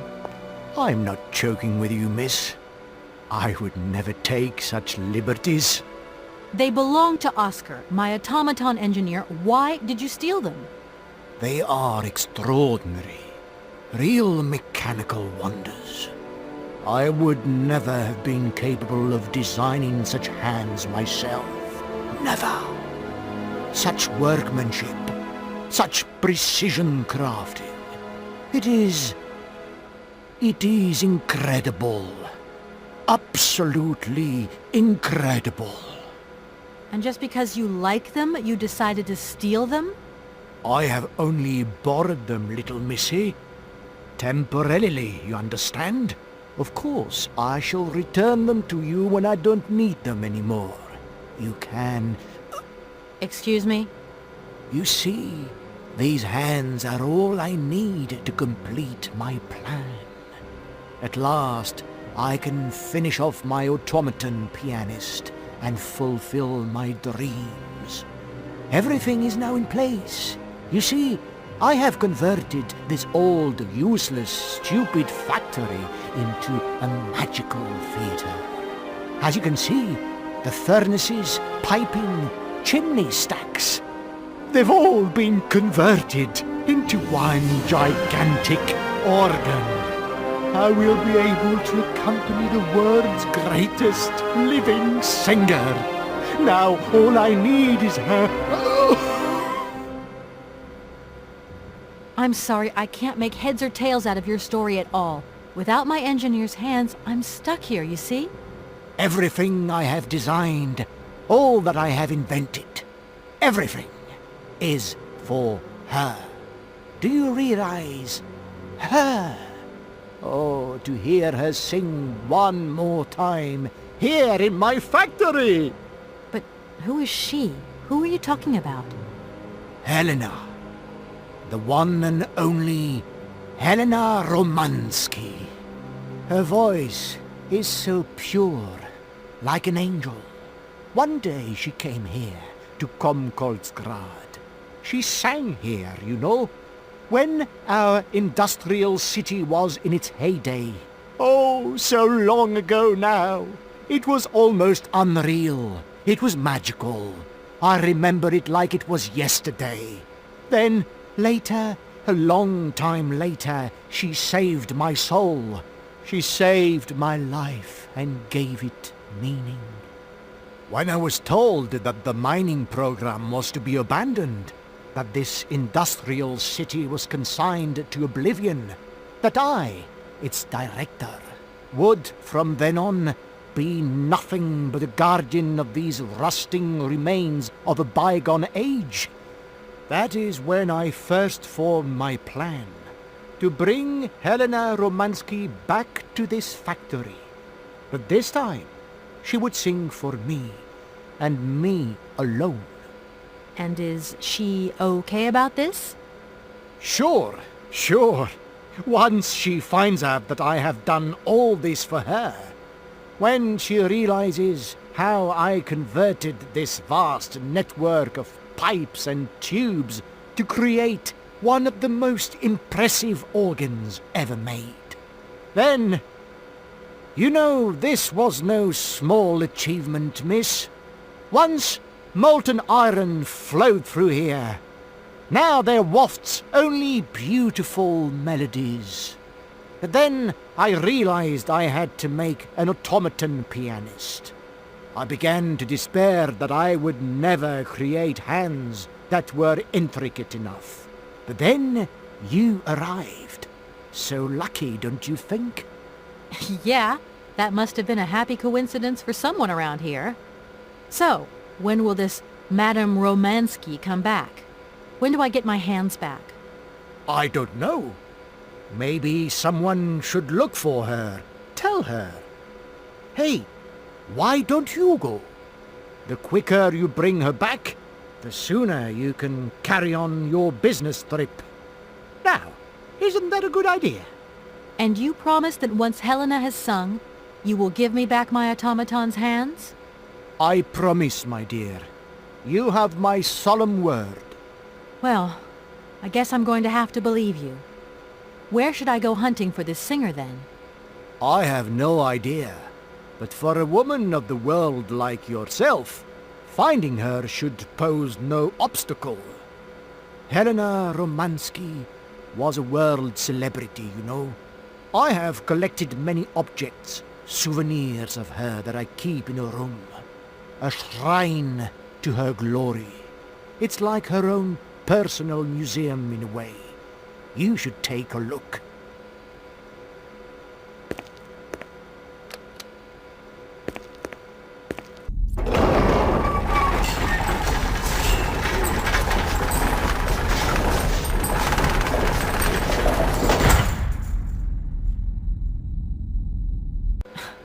This whole story is completely nuts. Please excuse me. I have to go now. So be it.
Hi, Mom? Kate! What? Have you seen the time? Why are you phoning me in the middle of the night? Sorry, Mom. I forgot about the time zones. Did I wake you? Well, of course you woke me up. I was sleeping deeply, too. I simply got to get my beauty sleep. I've got an absolutely crazy day tomorrow. I'm sorry. It's just that it's real important and urgent. I haven't got a lot of time. Well, if it really can't wait till tomorrow, Munchkin, come on, tell your mommy what's up. No way I'm calling Dan for you, if that's what you want. Mom, listen, please. I seem to remember you're seeing a Marovich or something like that at the moment. No. Malkovich, Munchkin. Frank Malkovich. Yeah, right. So, but he's an opera singer, right? That's right. They say he had the finest voice at this time, my dear. Imagine that. That's just great. So then he must have known a famous singer called Helena Romansky. She's Russian too. Please, if you can ask him if... Listen, honey, if it's stars you're after, Frank knows them all. I'll just wake him up and let him tell you himself. You mean he's... Oh, Stu. Oh, Kate, listen, you're still there. Frank tells me he did hang out with a Romansky once, but it was platonic. You know those singers. She's a great soprano. Great. Does he know where she went? Does she still sing? Where does she live? 1 second, Munchkin. Frank says she was very ill and she withdrew from circulation. Really? Okay. She went to rest in some spa somewhere. He thinks it was called Arrowbad, but it was 15 years ago and he's not sure. And well, honey, when Frank wakes up, he always takes a little bit of time to get going, you know. Thanks a bundle, Mom. And Frank, too. You're both fantastic. Love you both. Thanks again. Catch you later.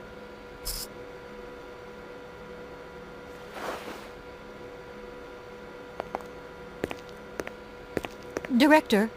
Ah, it is you, Miss Walker. Director, I think I know where Helena Romansky is. My God, you have found Helena? That is fantastic. From my research, Helena Romansky is living in Arrowbad. Arrowbad?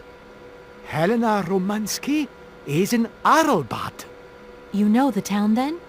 You know where it is? Of course. It was a famous spa resort. In its heyday, Arrowbad welcomed all the big wigs of the regime. To be granted a stay there was a real honor. Today, the honor has gone, along with all the generals and colonels, all washed away with the sea. It sounds like a good place if you need to take it easy or convalesce. I think Madame Romansky would be happier here. I think she'll prefer the peace and quiet here, the perfect tranquility of our little town. How can I get to Arrowbad? There is one way that you can. Here in the city, there are no suitable vehicles left. But that drunk old fool living up there, he'll have something. What drunken old fool? You mean you're not alone? What's up there? You mean you haven't noticed the space compound on the plateau? There's still some pathetic old soldier guarding it. But he's more interested these days in reaching for another bottle than reaching for the stars. And you think this gentleman could have a vehicle for me? I haven't the slightest idea. If you catch him on a good day, then maybe. But good days for him are far and few between. I wish you luck. How do I get up to the space compound, then? There is a monorail that leads up to the Cosmodrome. When you are inside, I will activate the automatic pilot. Okay, I'm going. Wish me luck. I am counting on you, Miss Walker.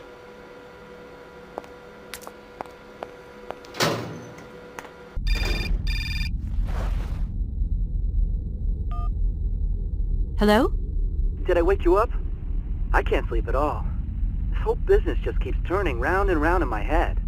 What business, Dan? But Kate, that argument we had, have you forgotten? I really need to talk about that again. Oh, I guess we were both a little high-strung, that's all. But don't sweat it, okay? Yeah, sure. Getting carried away never solves anything, does it? I must say I felt really dumb when I hung up. Really? Yeah, I left the door to my office open and I was convinced everybody around heard me. I'm so embarrassed, Dan. Please say I'm sorry to your colleagues from me. It doesn't matter, honey. Promise me that you will never put me in that state again. You're usually so delightful. I have the impression that this journey is putting more than distance between us. Well, it's true I'm living a whole load of new and amazing experiences. Okay, I see. And still no Hans Worlberg? No. Keep me posted. You know how important you are to me. Hurry home, huh? I'll try. Big hug, Dan.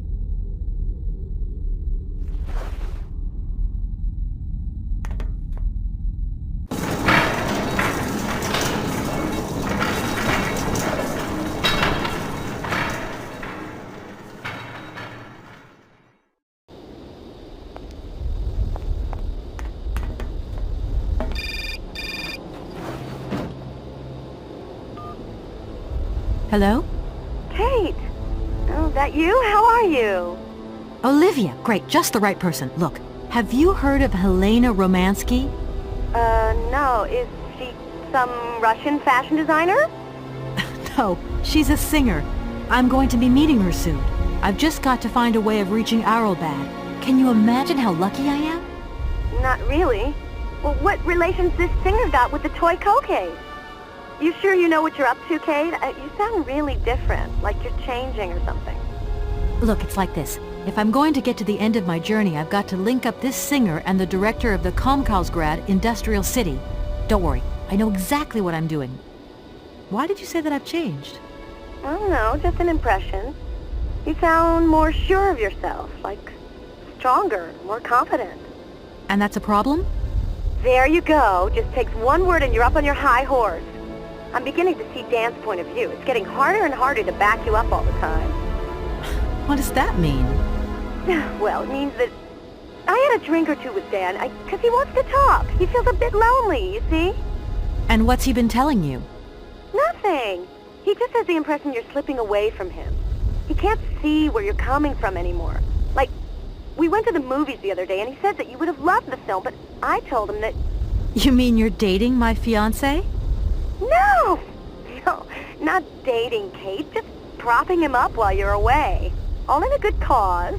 I can keep an eye on him for you at the same time. What would I do without you? Oh, you're jealous. Well, that's a good sign. That means you want him. Now, that he'll be pleased to hear. You seeing each other again soon? Tomorrow night. He invited me to dinner at the Goldbergs. You don't mind, do you, Kate? No worries. Look, I've got to go, Olivia. Take care.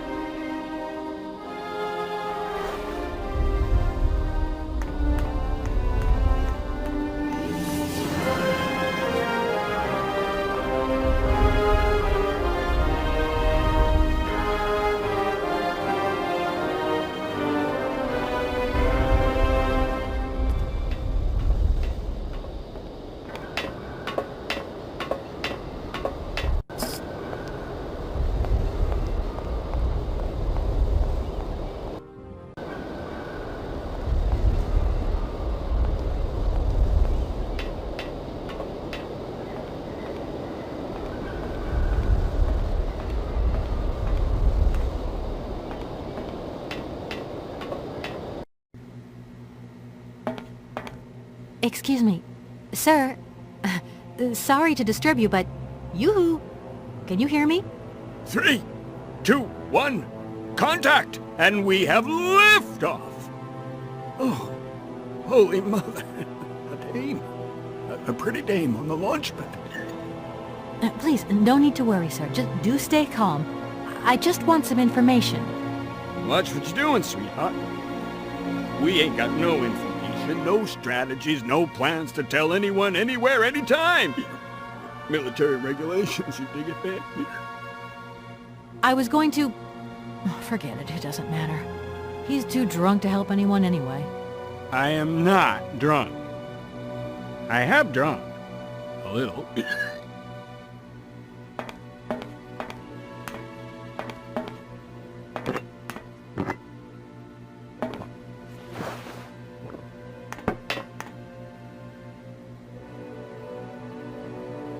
Strange.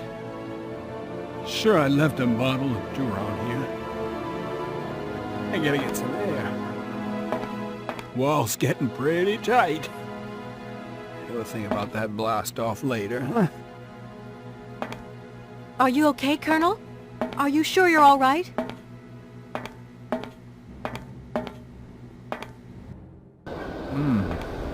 Yeah.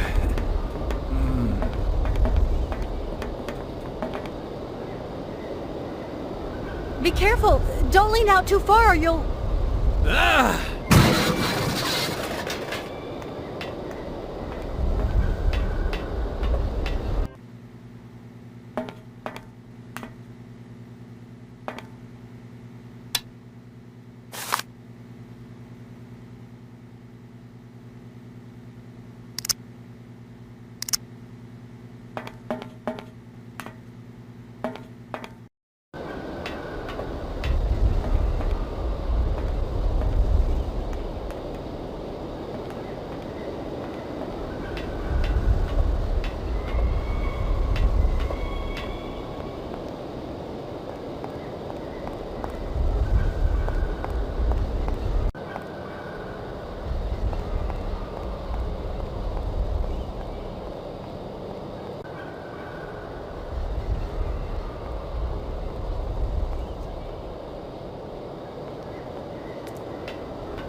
What's happening? That's water you got there. Stop it! Now! You want me to drown?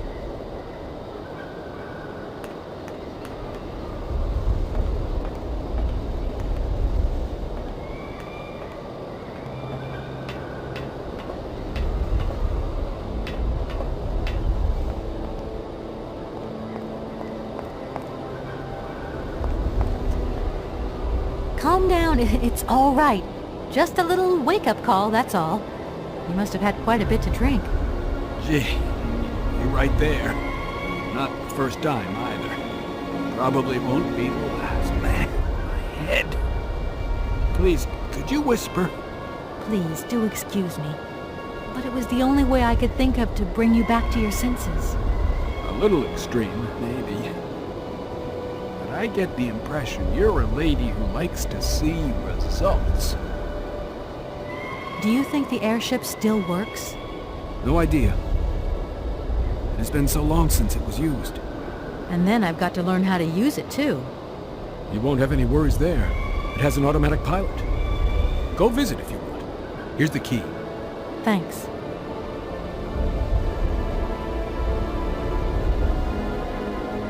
Thank you so much for helping me.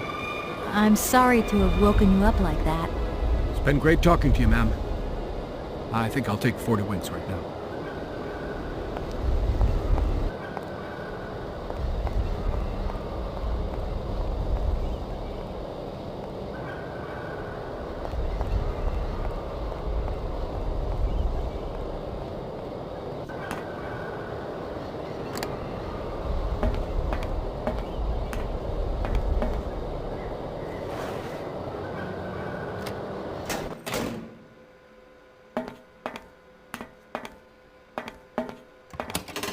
Doesn't look like that works.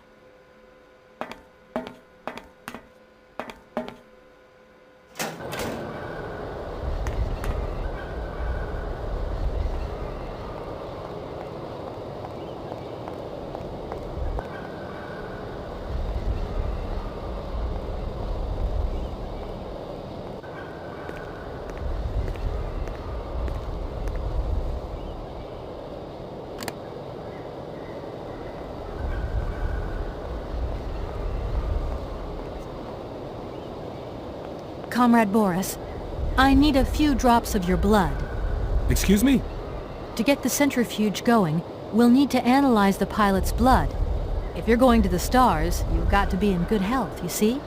That's why I need a blood sample. It won't hurt. There's two things a good soldier is always ready to do. Drop his pants and spill his blood. Go ahead. I'll only be needing your blood. My pleasure, ma'am.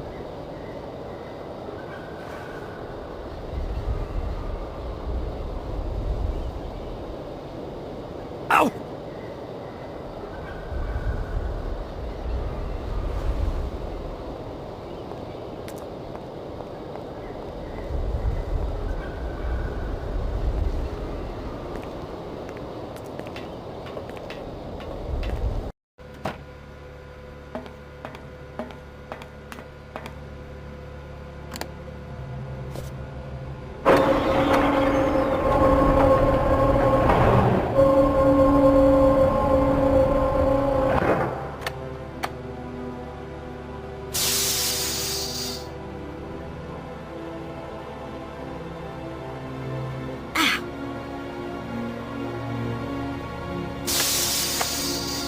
Okay, I think I've figured out how it works.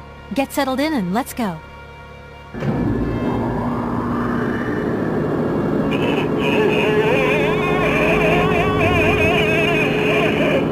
Colonel, are you all right? Never been better. Head's spinning a bit, but I am used to that. I'm a professional pilot.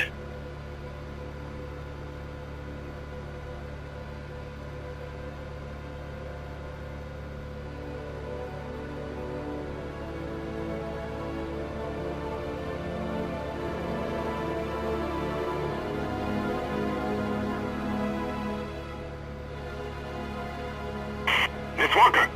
Come in, Miss Walker! Are you receiving me? Clear as smog. Can you speak up? I'm ready. Press the launch button.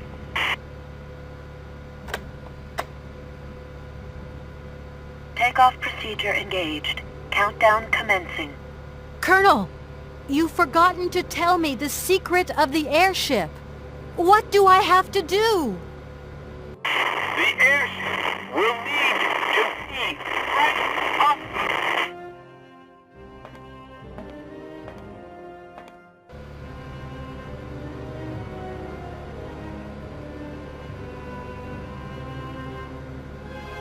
Ten, 9, 8, 7, 6, 5, 4, 3, 2, 1, 0.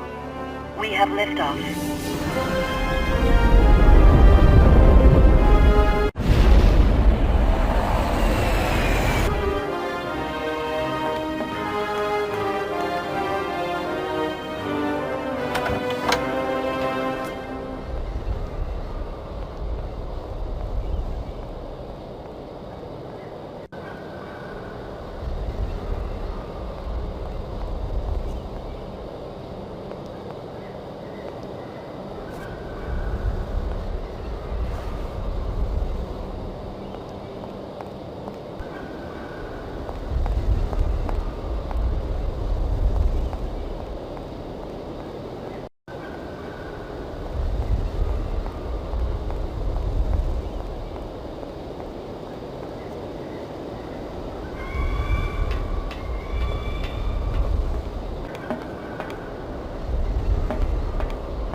Hello? What do you think you're doing, Kate? I wanted updates. I wanted results. Certainly, Mr. Marson. We all do. Down on the ground, we're doing all we can, but there's no new developments.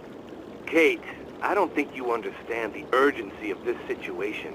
Universal Toys are on my back and digging in. I can't hold them off much longer. You're putting the firm in a very tricky situation. I am very sorry, but a slight mishap or two has meant that I've had to modify my mission temporarily. Miss Walker, you're walking on a minefield here. I don't have to underline that this affair is Class A priority numero uno. Hot! I am only too aware of that, Mr. Marson, and believe me, I am doing all I possibly can. But this mission is really no piece of cake. You can have all the cake you want and eat it too, when you get home. Next time I call you, I want something concrete, something solid. I want results. You understand? Results! Yes, Mr. Marson.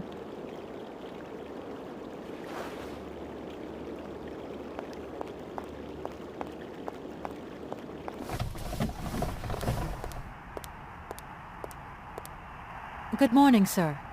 Good day to you, ma'am, and welcome to the Hotel Kronsky. I don't expect you've made a reservation, have you? Well, no matter. We've got a few rooms left with a sea view. By far the best on offer. Well, actually I wasn't counting on staying in Arrowbad. I see. It's like that then. So, what can I do for you? Well, thanks anyway. At your service, ma'am.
Sir? You again?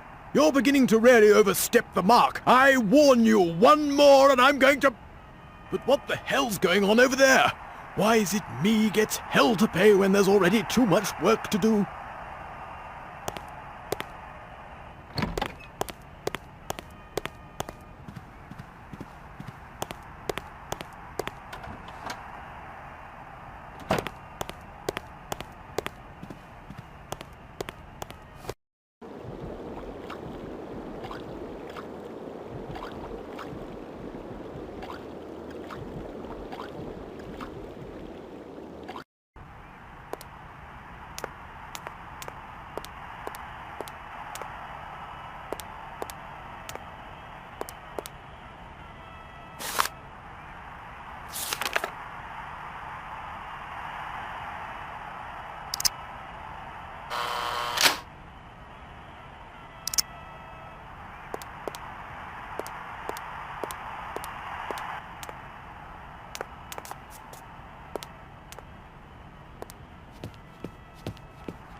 Madame Romansky? Madame Helena Romansky? Who are you? What do you want? I'm sorry to disturb you, ma'am. My name's Kate Walker. I've come on behalf of Frank Malkovich. Ah, Malkovich, the old son of a gun. Are you one of his relatives? Not exactly. He's a good friend of my mother's. He told me you might be here in Arrowbad. I'm American, a lawyer. To what do I owe your visit?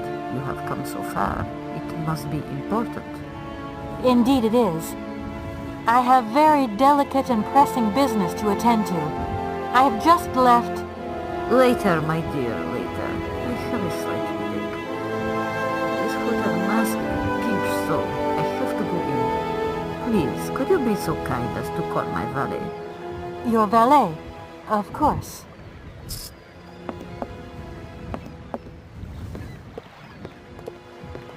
You back here again? How dare you show your damn face round here? Get out of here immediately! Please. I absolutely must find... Miss Romansky! Oh, yes, I'm sorry. She managed to lie her way in here. Don't matter how vigilant you are, there's always one. But it won't happen again. She'll be out on her ear before you can say, I hope she hasn't upset you too much. Oh, Felix. Stop being such a grizzly bear. This woman is my guest. She's your guest? But that ain't possible. This vandal didn't even know you 3 hours ago. Be quiet, Felix, before you offend someone. Miss Romansky, please. This maniac turned up earlier and tried to wreck the fountain. If it wasn't for the... I said enough, Felix. Please treat Miss Walker with the respect befitting one of my friends. Don't touch and don't swear. Have I made myself clear, Mr. Smetana? Yes, yes, crystal clear, Madame Romansky. Please do accept my humble apologies. Very good, Felix. You may go now.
James, what are you waiting for?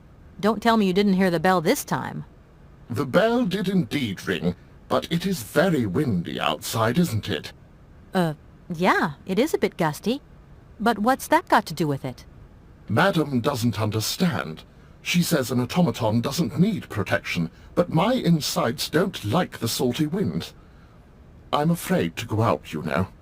And if you wore my mask to protect you against assault, would that help? Oh, most certainly.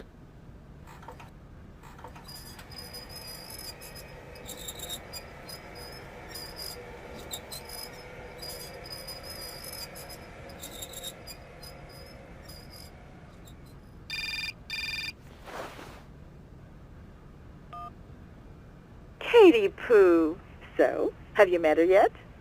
This Helena person? What's she like? Does she remember Frank? Hi, Mom. Yeah, sure. I met her, and yeah, she's living in Arrowbad. You can thank Frank for me again. I'll remember to, honey. So, what's Arrowbad like? Maybe Frank can take me there one day. It's this seaside resort, Ma, but it isn't what it used to be. You'd be real disappointed. Maybe you're right. So, when are you coming home? Is that mission all over then? Not really, Ma. I still haven't found the heir I'm looking for to wrap up the case. Helena Romansky's a kind of detour here. Listen, Munchkin, I get the distinct impression that you're being led up the garden path. Why don't you just come home, tell your boss this heir just doesn't exist, that you've done all you can, et voila. Do you want me to call him for you? Ma, please, don't get involved. Looking for Hans Vorarlberg is what I'm being paid for. But I also just want to find him for myself. Honestly, you're just as stubborn as your father. Don't complain that your mother didn't warn you. Don't worry, I won't.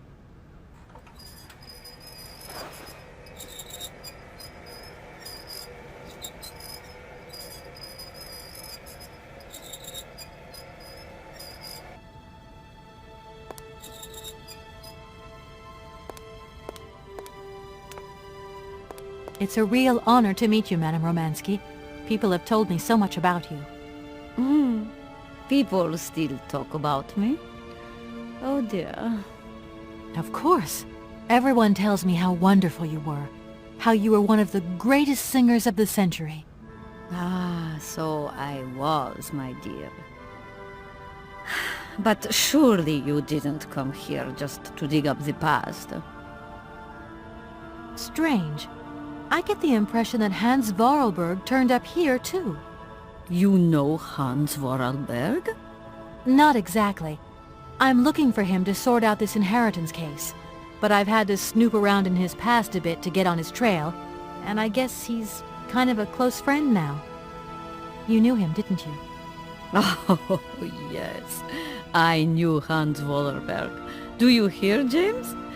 Ah, if you had the chance to meet Hans. My Hans. Oh my God. What has become of him? Where is he? As questions go, madam, that one is not without certain complications. I'm sorry, but I have no idea. That's the goal of my mission, to find Hans Vorarlberg. That's why I have to get back to my train as quickly as possible and to get out of Komkalsgrad. And you cannot find him without the train? The train is one of his last inventions. So is Oscar, the automaton engineer. I get the feeling that the two of them are going to lead me to him. Did you hear that, James? I might see Hans again. I have dreamed so long of meeting my dearest sweetheart again. Oh, if only I could sing. If only I were in Paris, I would ask George for that miracle cocktail. The one that only he knew how to make. Wouldn't I, James? Yes, madam. As you have frequently said, without that famous cocktail, your French tour would have probably been cancelled. I don't understand. An extraordinary tale, my dear. It was December, and it was terribly cold and damp. I had to play the role of Tatiana that evening at the opera. But since the morning I had lost my voice. It drove me completely mad with worry. I don't know how George, the barman at the Moritz Hotel, heard about my affliction, but he brought me up a cocktail that he had invented, a strange concoction. But it turned out to be a miracle cure. My voice returned to me in an instant. That's amazing. That's just what we need. We're going to mix you up a cocktail. Ah, my dear child. It is impossible. George never told me the recipe of the drink. He loved to keep his trade secrets. He said it made him absolutely irreplaceable. Well, I'm going to get George to tell me. He hasn't yet met with my powers of persuasion. I'll let you get a bit of rest. Thank you for listening to me. It was a real pleasure, my child. You are a charming young lady, and simply talking to you has warmed my soul.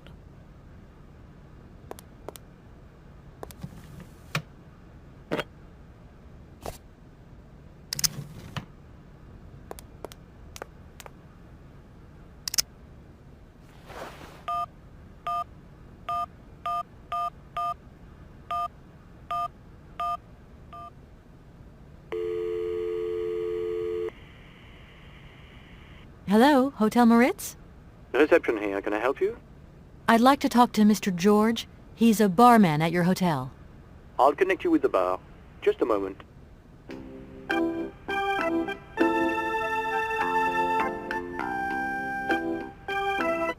Hello, hotel bar? Hi. I'd like to talk to George, please.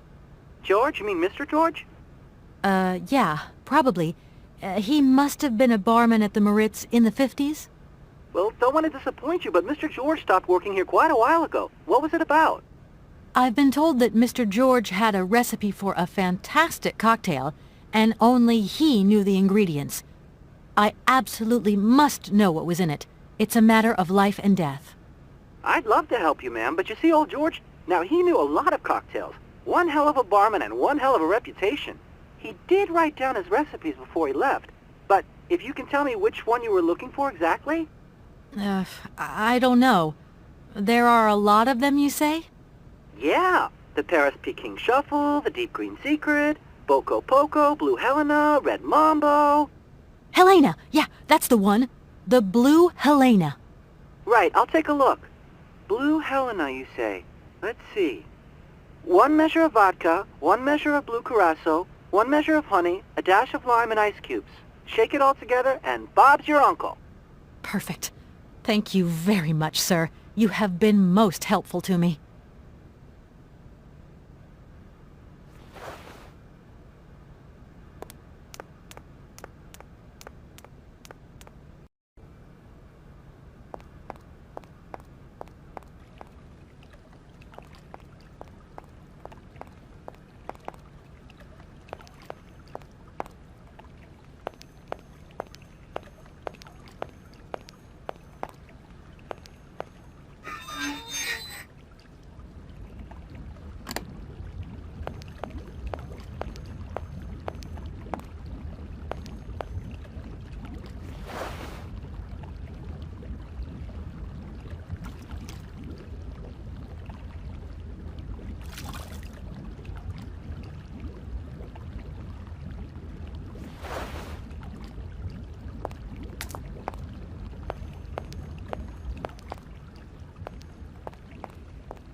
My voice.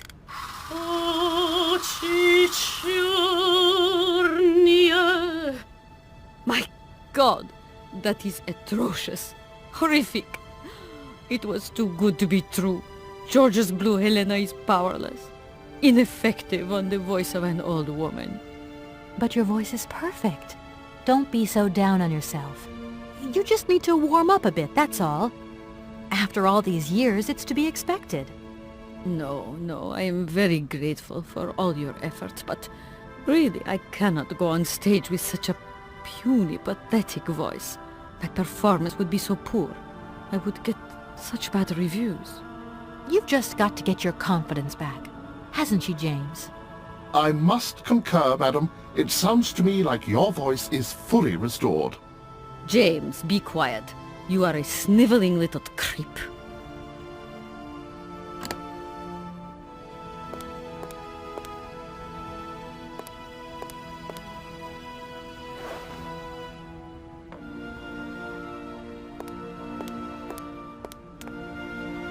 My voice.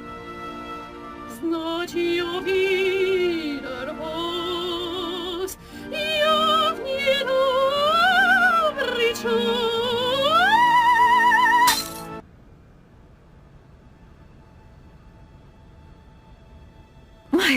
God! What have I done? My voice has returned. Did you hear that, James? My voice has returned. Your voice is still as magnificent as ever, madam. But please don't forget, you're no spring chicken these days. Time has taken its toll. And you're not the toy boy you once were either, James. I hope you have fun on your own. Madam, leaving you is quite out of the question. Don't be stupid, James. What would you do there? Your place is here. You must prepare my return. Madam, I won't insist. Adventure is not an integral part of my action functionalities. Maybe you're right, madam. As ever. Do I understand correctly that you're going to go with me to Komkalsgrad? You do, my dear. We're going on tour, my dear. Anchors away. I'll go back to the airship to prepare my departure. You can join me there when you're ready. James! Take me to my room. I must prepare. Quick! Quick! What are you waiting for? My fans are waiting for me. Are you sure you're sure about this, madam? Shut up, James, and put your foot on it.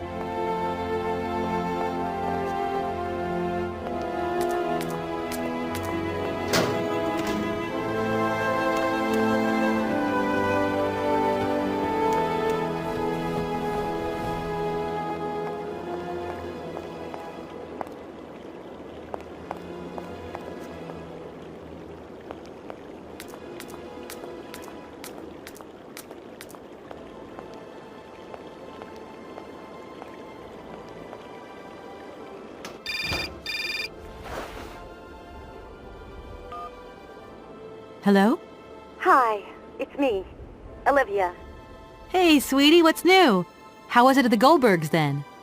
Like, alcoholic. Is that all? What's up? Cat got your tongue? Well, tell me what you're up to. How's the case going? How's that Romansky chick? You don't think it's dragging out too long? I haven't had the time to get bored, I can tell you that, but... Hey, Olivia, what's the matter? You didn't even answer my question. That's so unlike you. Did I tell you I bought this really cool blue silk top? Olivia, what are you hiding? Come on out with it. You've got me worried. Oh, Kate, I'm sorry. I've done something horrible. I can't sleep anymore. I can't eat. I keep wanting to hurl. Olivia, tell me what's going on. Dan! What about Dan? Has something happened to him? You're gonna hate me for the rest of your life, and you'd be right. In your situation, What? After the Goldbergs, Dan took me home.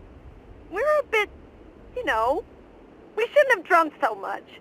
He came up to mine to have a nightcap, and then... Okay, you're gonna hate me. Please hate me. I got it. It's all my fault.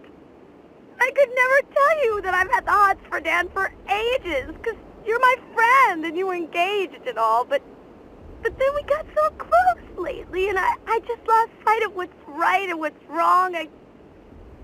Kate, the guilt is killing me. I want to die. Look, don't bust a gut over it. You and Dan, it's like not real right now. I gotta go, Olivia.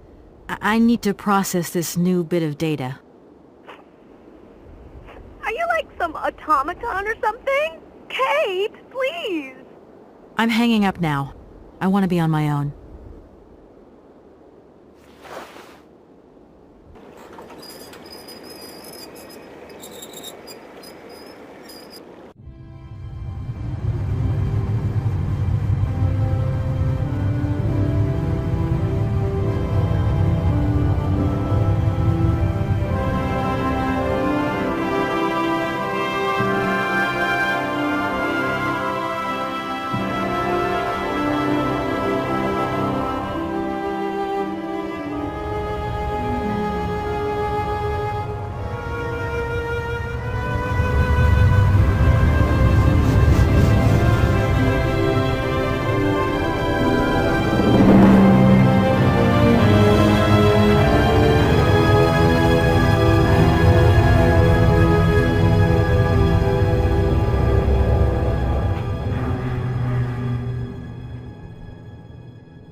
чернее, очень страстнее, очень жгучее и прекраснее, как ему я вас, как боюсь я вас, значит обидел вас, я в недобрый час.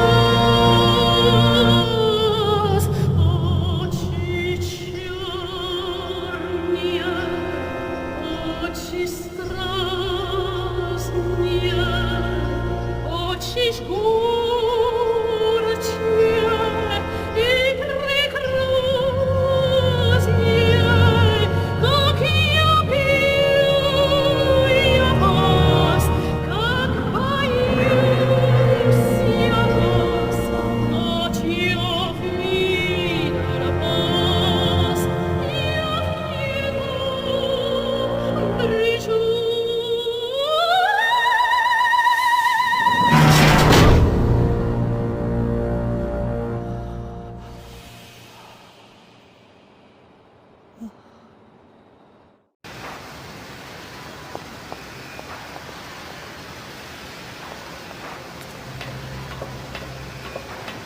Kate, help me.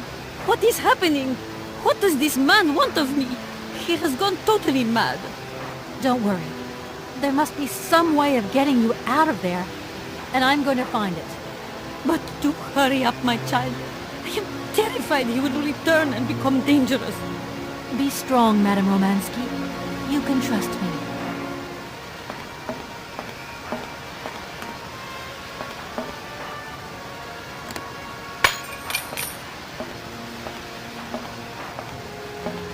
At last, young lady. I was beginning to be desperate. I came as fast as I could. Now hurry. Get out of here quickly before that maniac notices. I've got to get Oscar's hands back.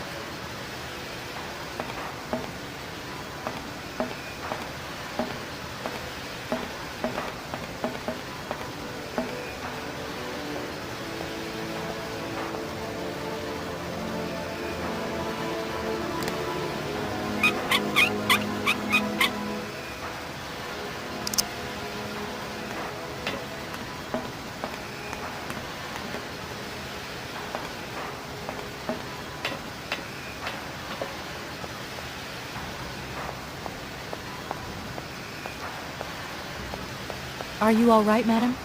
My heart has been put to the test here, but it just might hold up. Let's go. Let's not hang around here.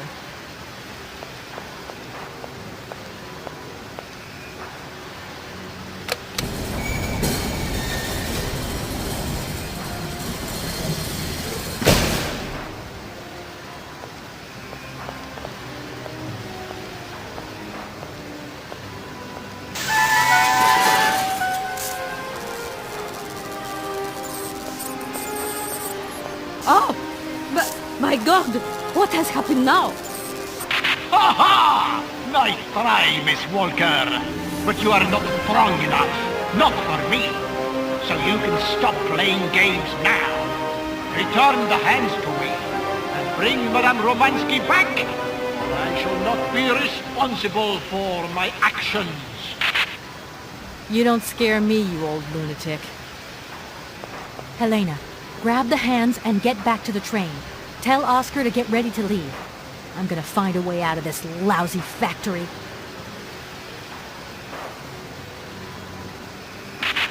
No chance. You will never succeed. Ha! We'll just see about that. I warned you, Kate Walker. I warned you. Be careful, my child. You too. And don't worry.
Oscar, I'm back. Let's get out of here. What a pleasure it is to see you again, Kate Walker. Please take your seat with Miss Helena in the carriage. She simply is a charming lady. She helped me screw my hands back on. I must inform you, though, that regulations make no provision for supplementary passengers. I hope that you still have your ticket for Arrowbad. Oscar! Message received and understood, Kate Walker. Departure imminent.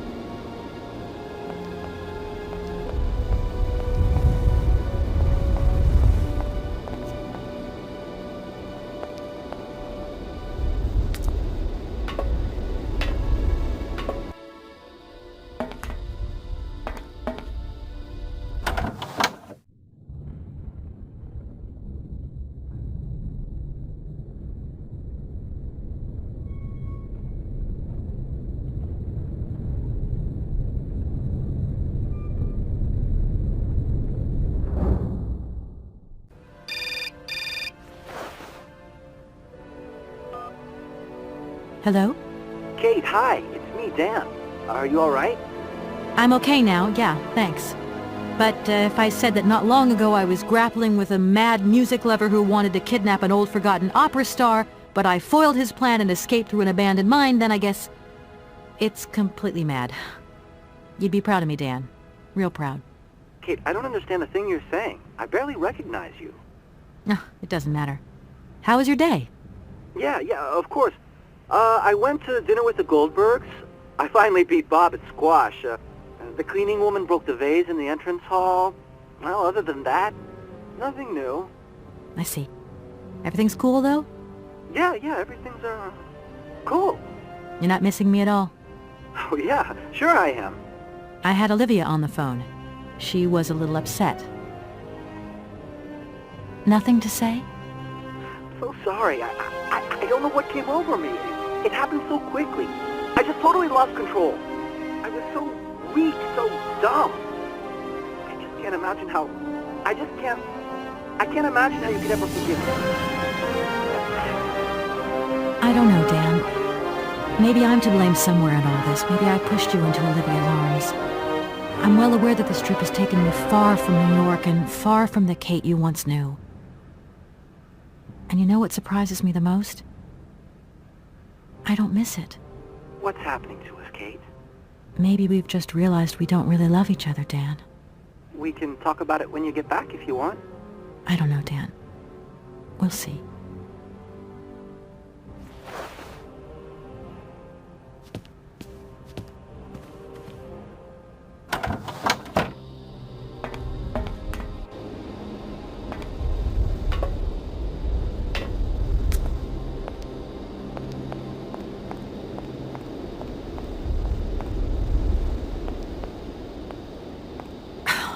What is it this time? Large iron rods have emerged from between the huge legs of the giant statue. The track is now completely blocked. But that's absolutely crazy. Will that madman never get off our case? I'm gonna see what I can do.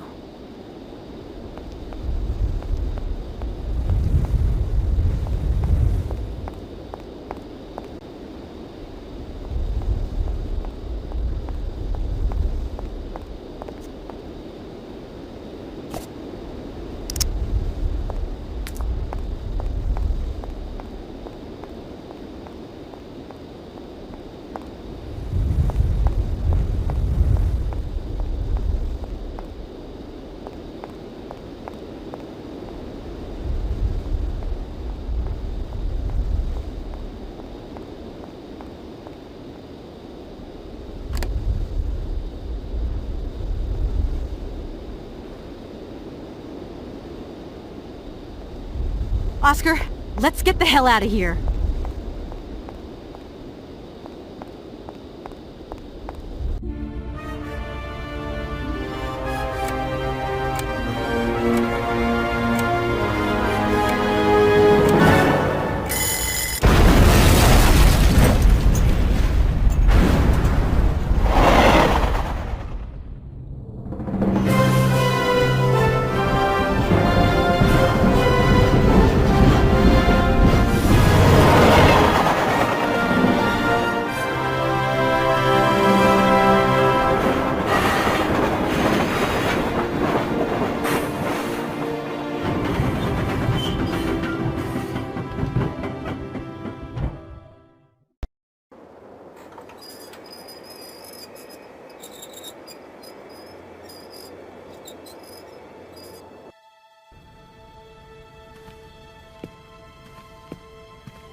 You okay, Oscar?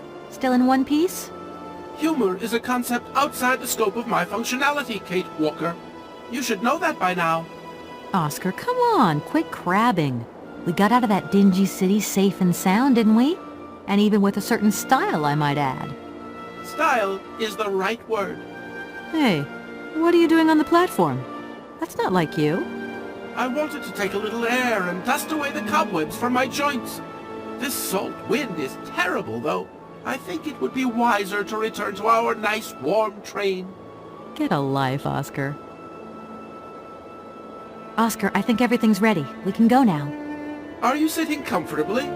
Then we can start the engine and get going. I'll be circulating shortly to punch your ticket. Give me a break, Oscar. Miss Walker! Miss Walker! Wait! Don't go yet! Mr. Felix, what's the matter now? Has something happened to Madame Romansky? No, not at all. Our favorite diva's fine and dandy. But there's a package for you at the reception. I said to myself, Felix, maybe she's got to have it before she goes. A package for me? But that's impossible. But it's got Miss Walker written on it, clear as day. Why didn't you tell me about it earlier? It's only just arrived, like. Oh, and, well, who delivered it? I don't know. I just took my eye off reception for a moment. The game was on, you see, and there it was, on the counter in reception. Come and get it. Okay.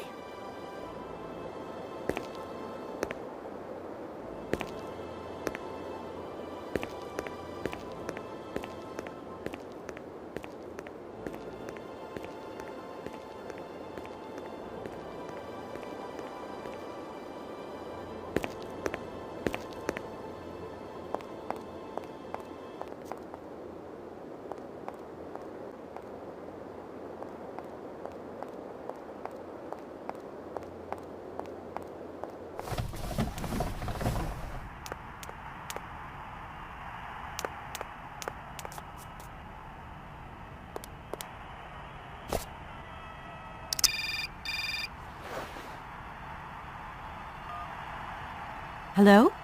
What the hell are you up to, Kate? Mr. Marson, please, do try to understand. Understand? What I understand is this. 1. Our main client is ready to drop the whole caboodle if the deal isn't tied up in the next 24 hours. 2. This is going to cost the firm multi-dineros. And 3. I made a serious error of judgment trusting you with this case. That's what I understand. I know it doesn't look like it, but... No buts, Walker. You're looking for a senile old creek and you're making heavy weather of it. You know, he isn't as senile as all that. He's got this creative streak. Look, drop the mumbo-jumbo. I don't want excuses. I want... I've got to go, Mr. Marson. I think I'm onto something. No!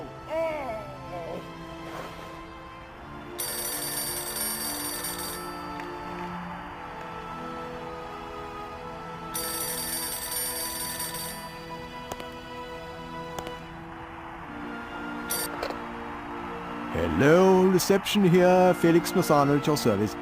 Yes, ma'am. Yes. She's right here in front of me, ma'am. Immediately. Please, be my guest. Miss Walker, Madame Romansky would like you to join her at the hotel bar as quickly as possible. I'm going.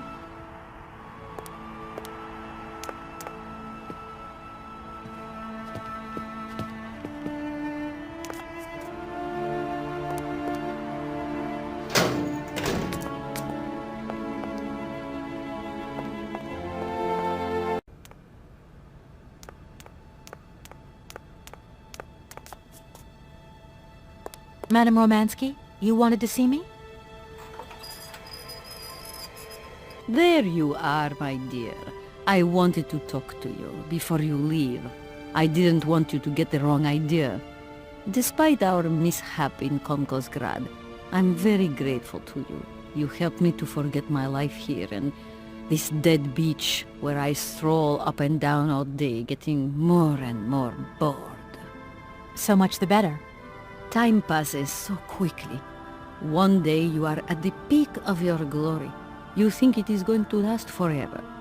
And then one day the bubble bursts, and you are washed up and forgot. Madame Romansky, don't be so gloom and doom. It doesn't suit you. And if there is no one left to help you out, you start to sink into a long, dark winter. Perhaps you should rest now. You've had a trying time. It's been emotional. You must be tired. When I returned here, Hans gave me such a taste for life. He too was ill. Oh, he coughed. He must have spent too long at the factories, breathing in their smoke. And then he was better. And he left. And I stayed with my memories. Hans Vorarlberg? Hans Vorarlberg was so full of joy, so carefree. He was a little simple of spirit, of course, as they say. He was a child who made fantastic toys. I think that maybe I loved him. God alone knows where he is today. The plane with the hotel supplies has arrived. Maybe you should take a walk outside. I don't understand. I am old. I am tired. I have been very pleased to meet you, Kate Walker. Goodbye, James. Do look after Madame Romansky. That is all I ever do, miss. May fortune follow your every footstep. The snow is a good sign. Really? The snow chases the wind away and covers the salt and sand on the ground. The air becomes purer and still. Ideal conditions for a constitutional. Great. Thanks for everything, James.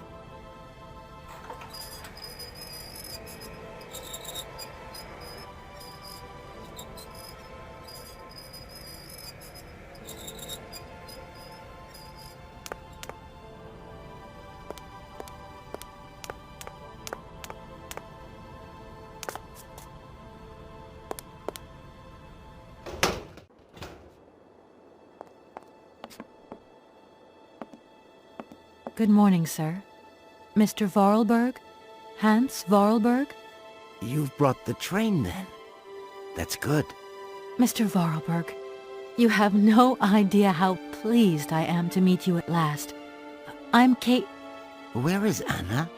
Your sister has passed away, Mr. Vorarlberg. I am sorry. Truly sorry. Ah, okay. Otherwise, it's Anna who would have come, right?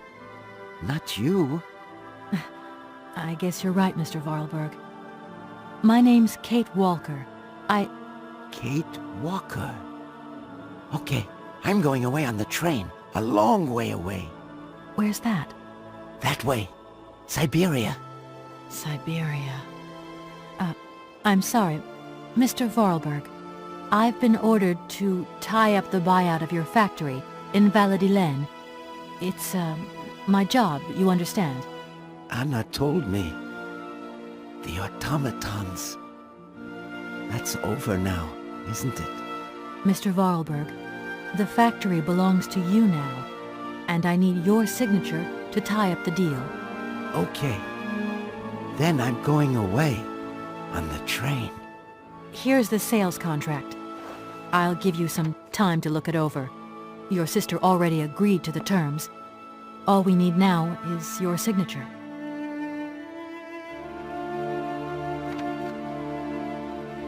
What?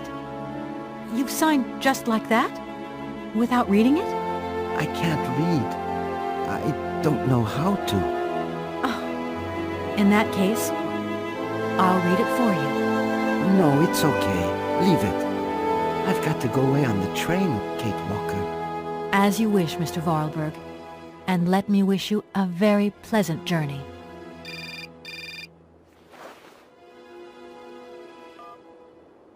Yes? Listen, Walker, I've decided to send over some backup. No need, Mr. Marson. What do you mean? Hans Vorarlberg has just signed. Everything's hunky-dory. Are you saying that... Yep. That Vorarlberg Manufacturing is now the exclusive property of the Universal Toy Company. But... that's great news. Good work. Excellent work, Walker. A real masterstroke. I knew I could count on you, Kate. I congratulate you. Thank you, sir. Right, now get back here as quick as you can. I want those papers on my desk tomorrow. My secretary will organize a meeting with Universal Toys immediately. You'll no doubt want to hand over the contract yourself. And now that I think of it, I've got no one on the Schwann Airport case. Big trial coming up. A real opportunity. The job is yours. My little way of saying thank you, Kate Walker. You're too kind. You have a great career as a lawyer ahead of you, Kate. See you tomorrow. Well done again, and don't lose those papers, huh? Now that would be the dumbest thing. Sure. Real dumb. Kate Walker? Yes, Mr. Vorarlberg? Are you coming on the train too, Kate Walker? No. That really wasn't in the plan. But thanks for offering.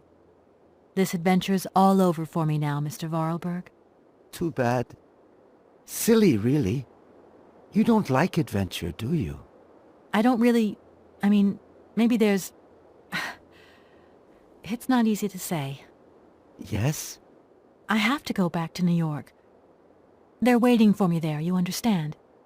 I understand. The plane. It's going to New York too, maybe. Maybe. I suppose I'd better go find out. Yes. It's more sensible. Maybe. See you later, Kate Walker. Yes. See you later, Mr. Vorarlberg.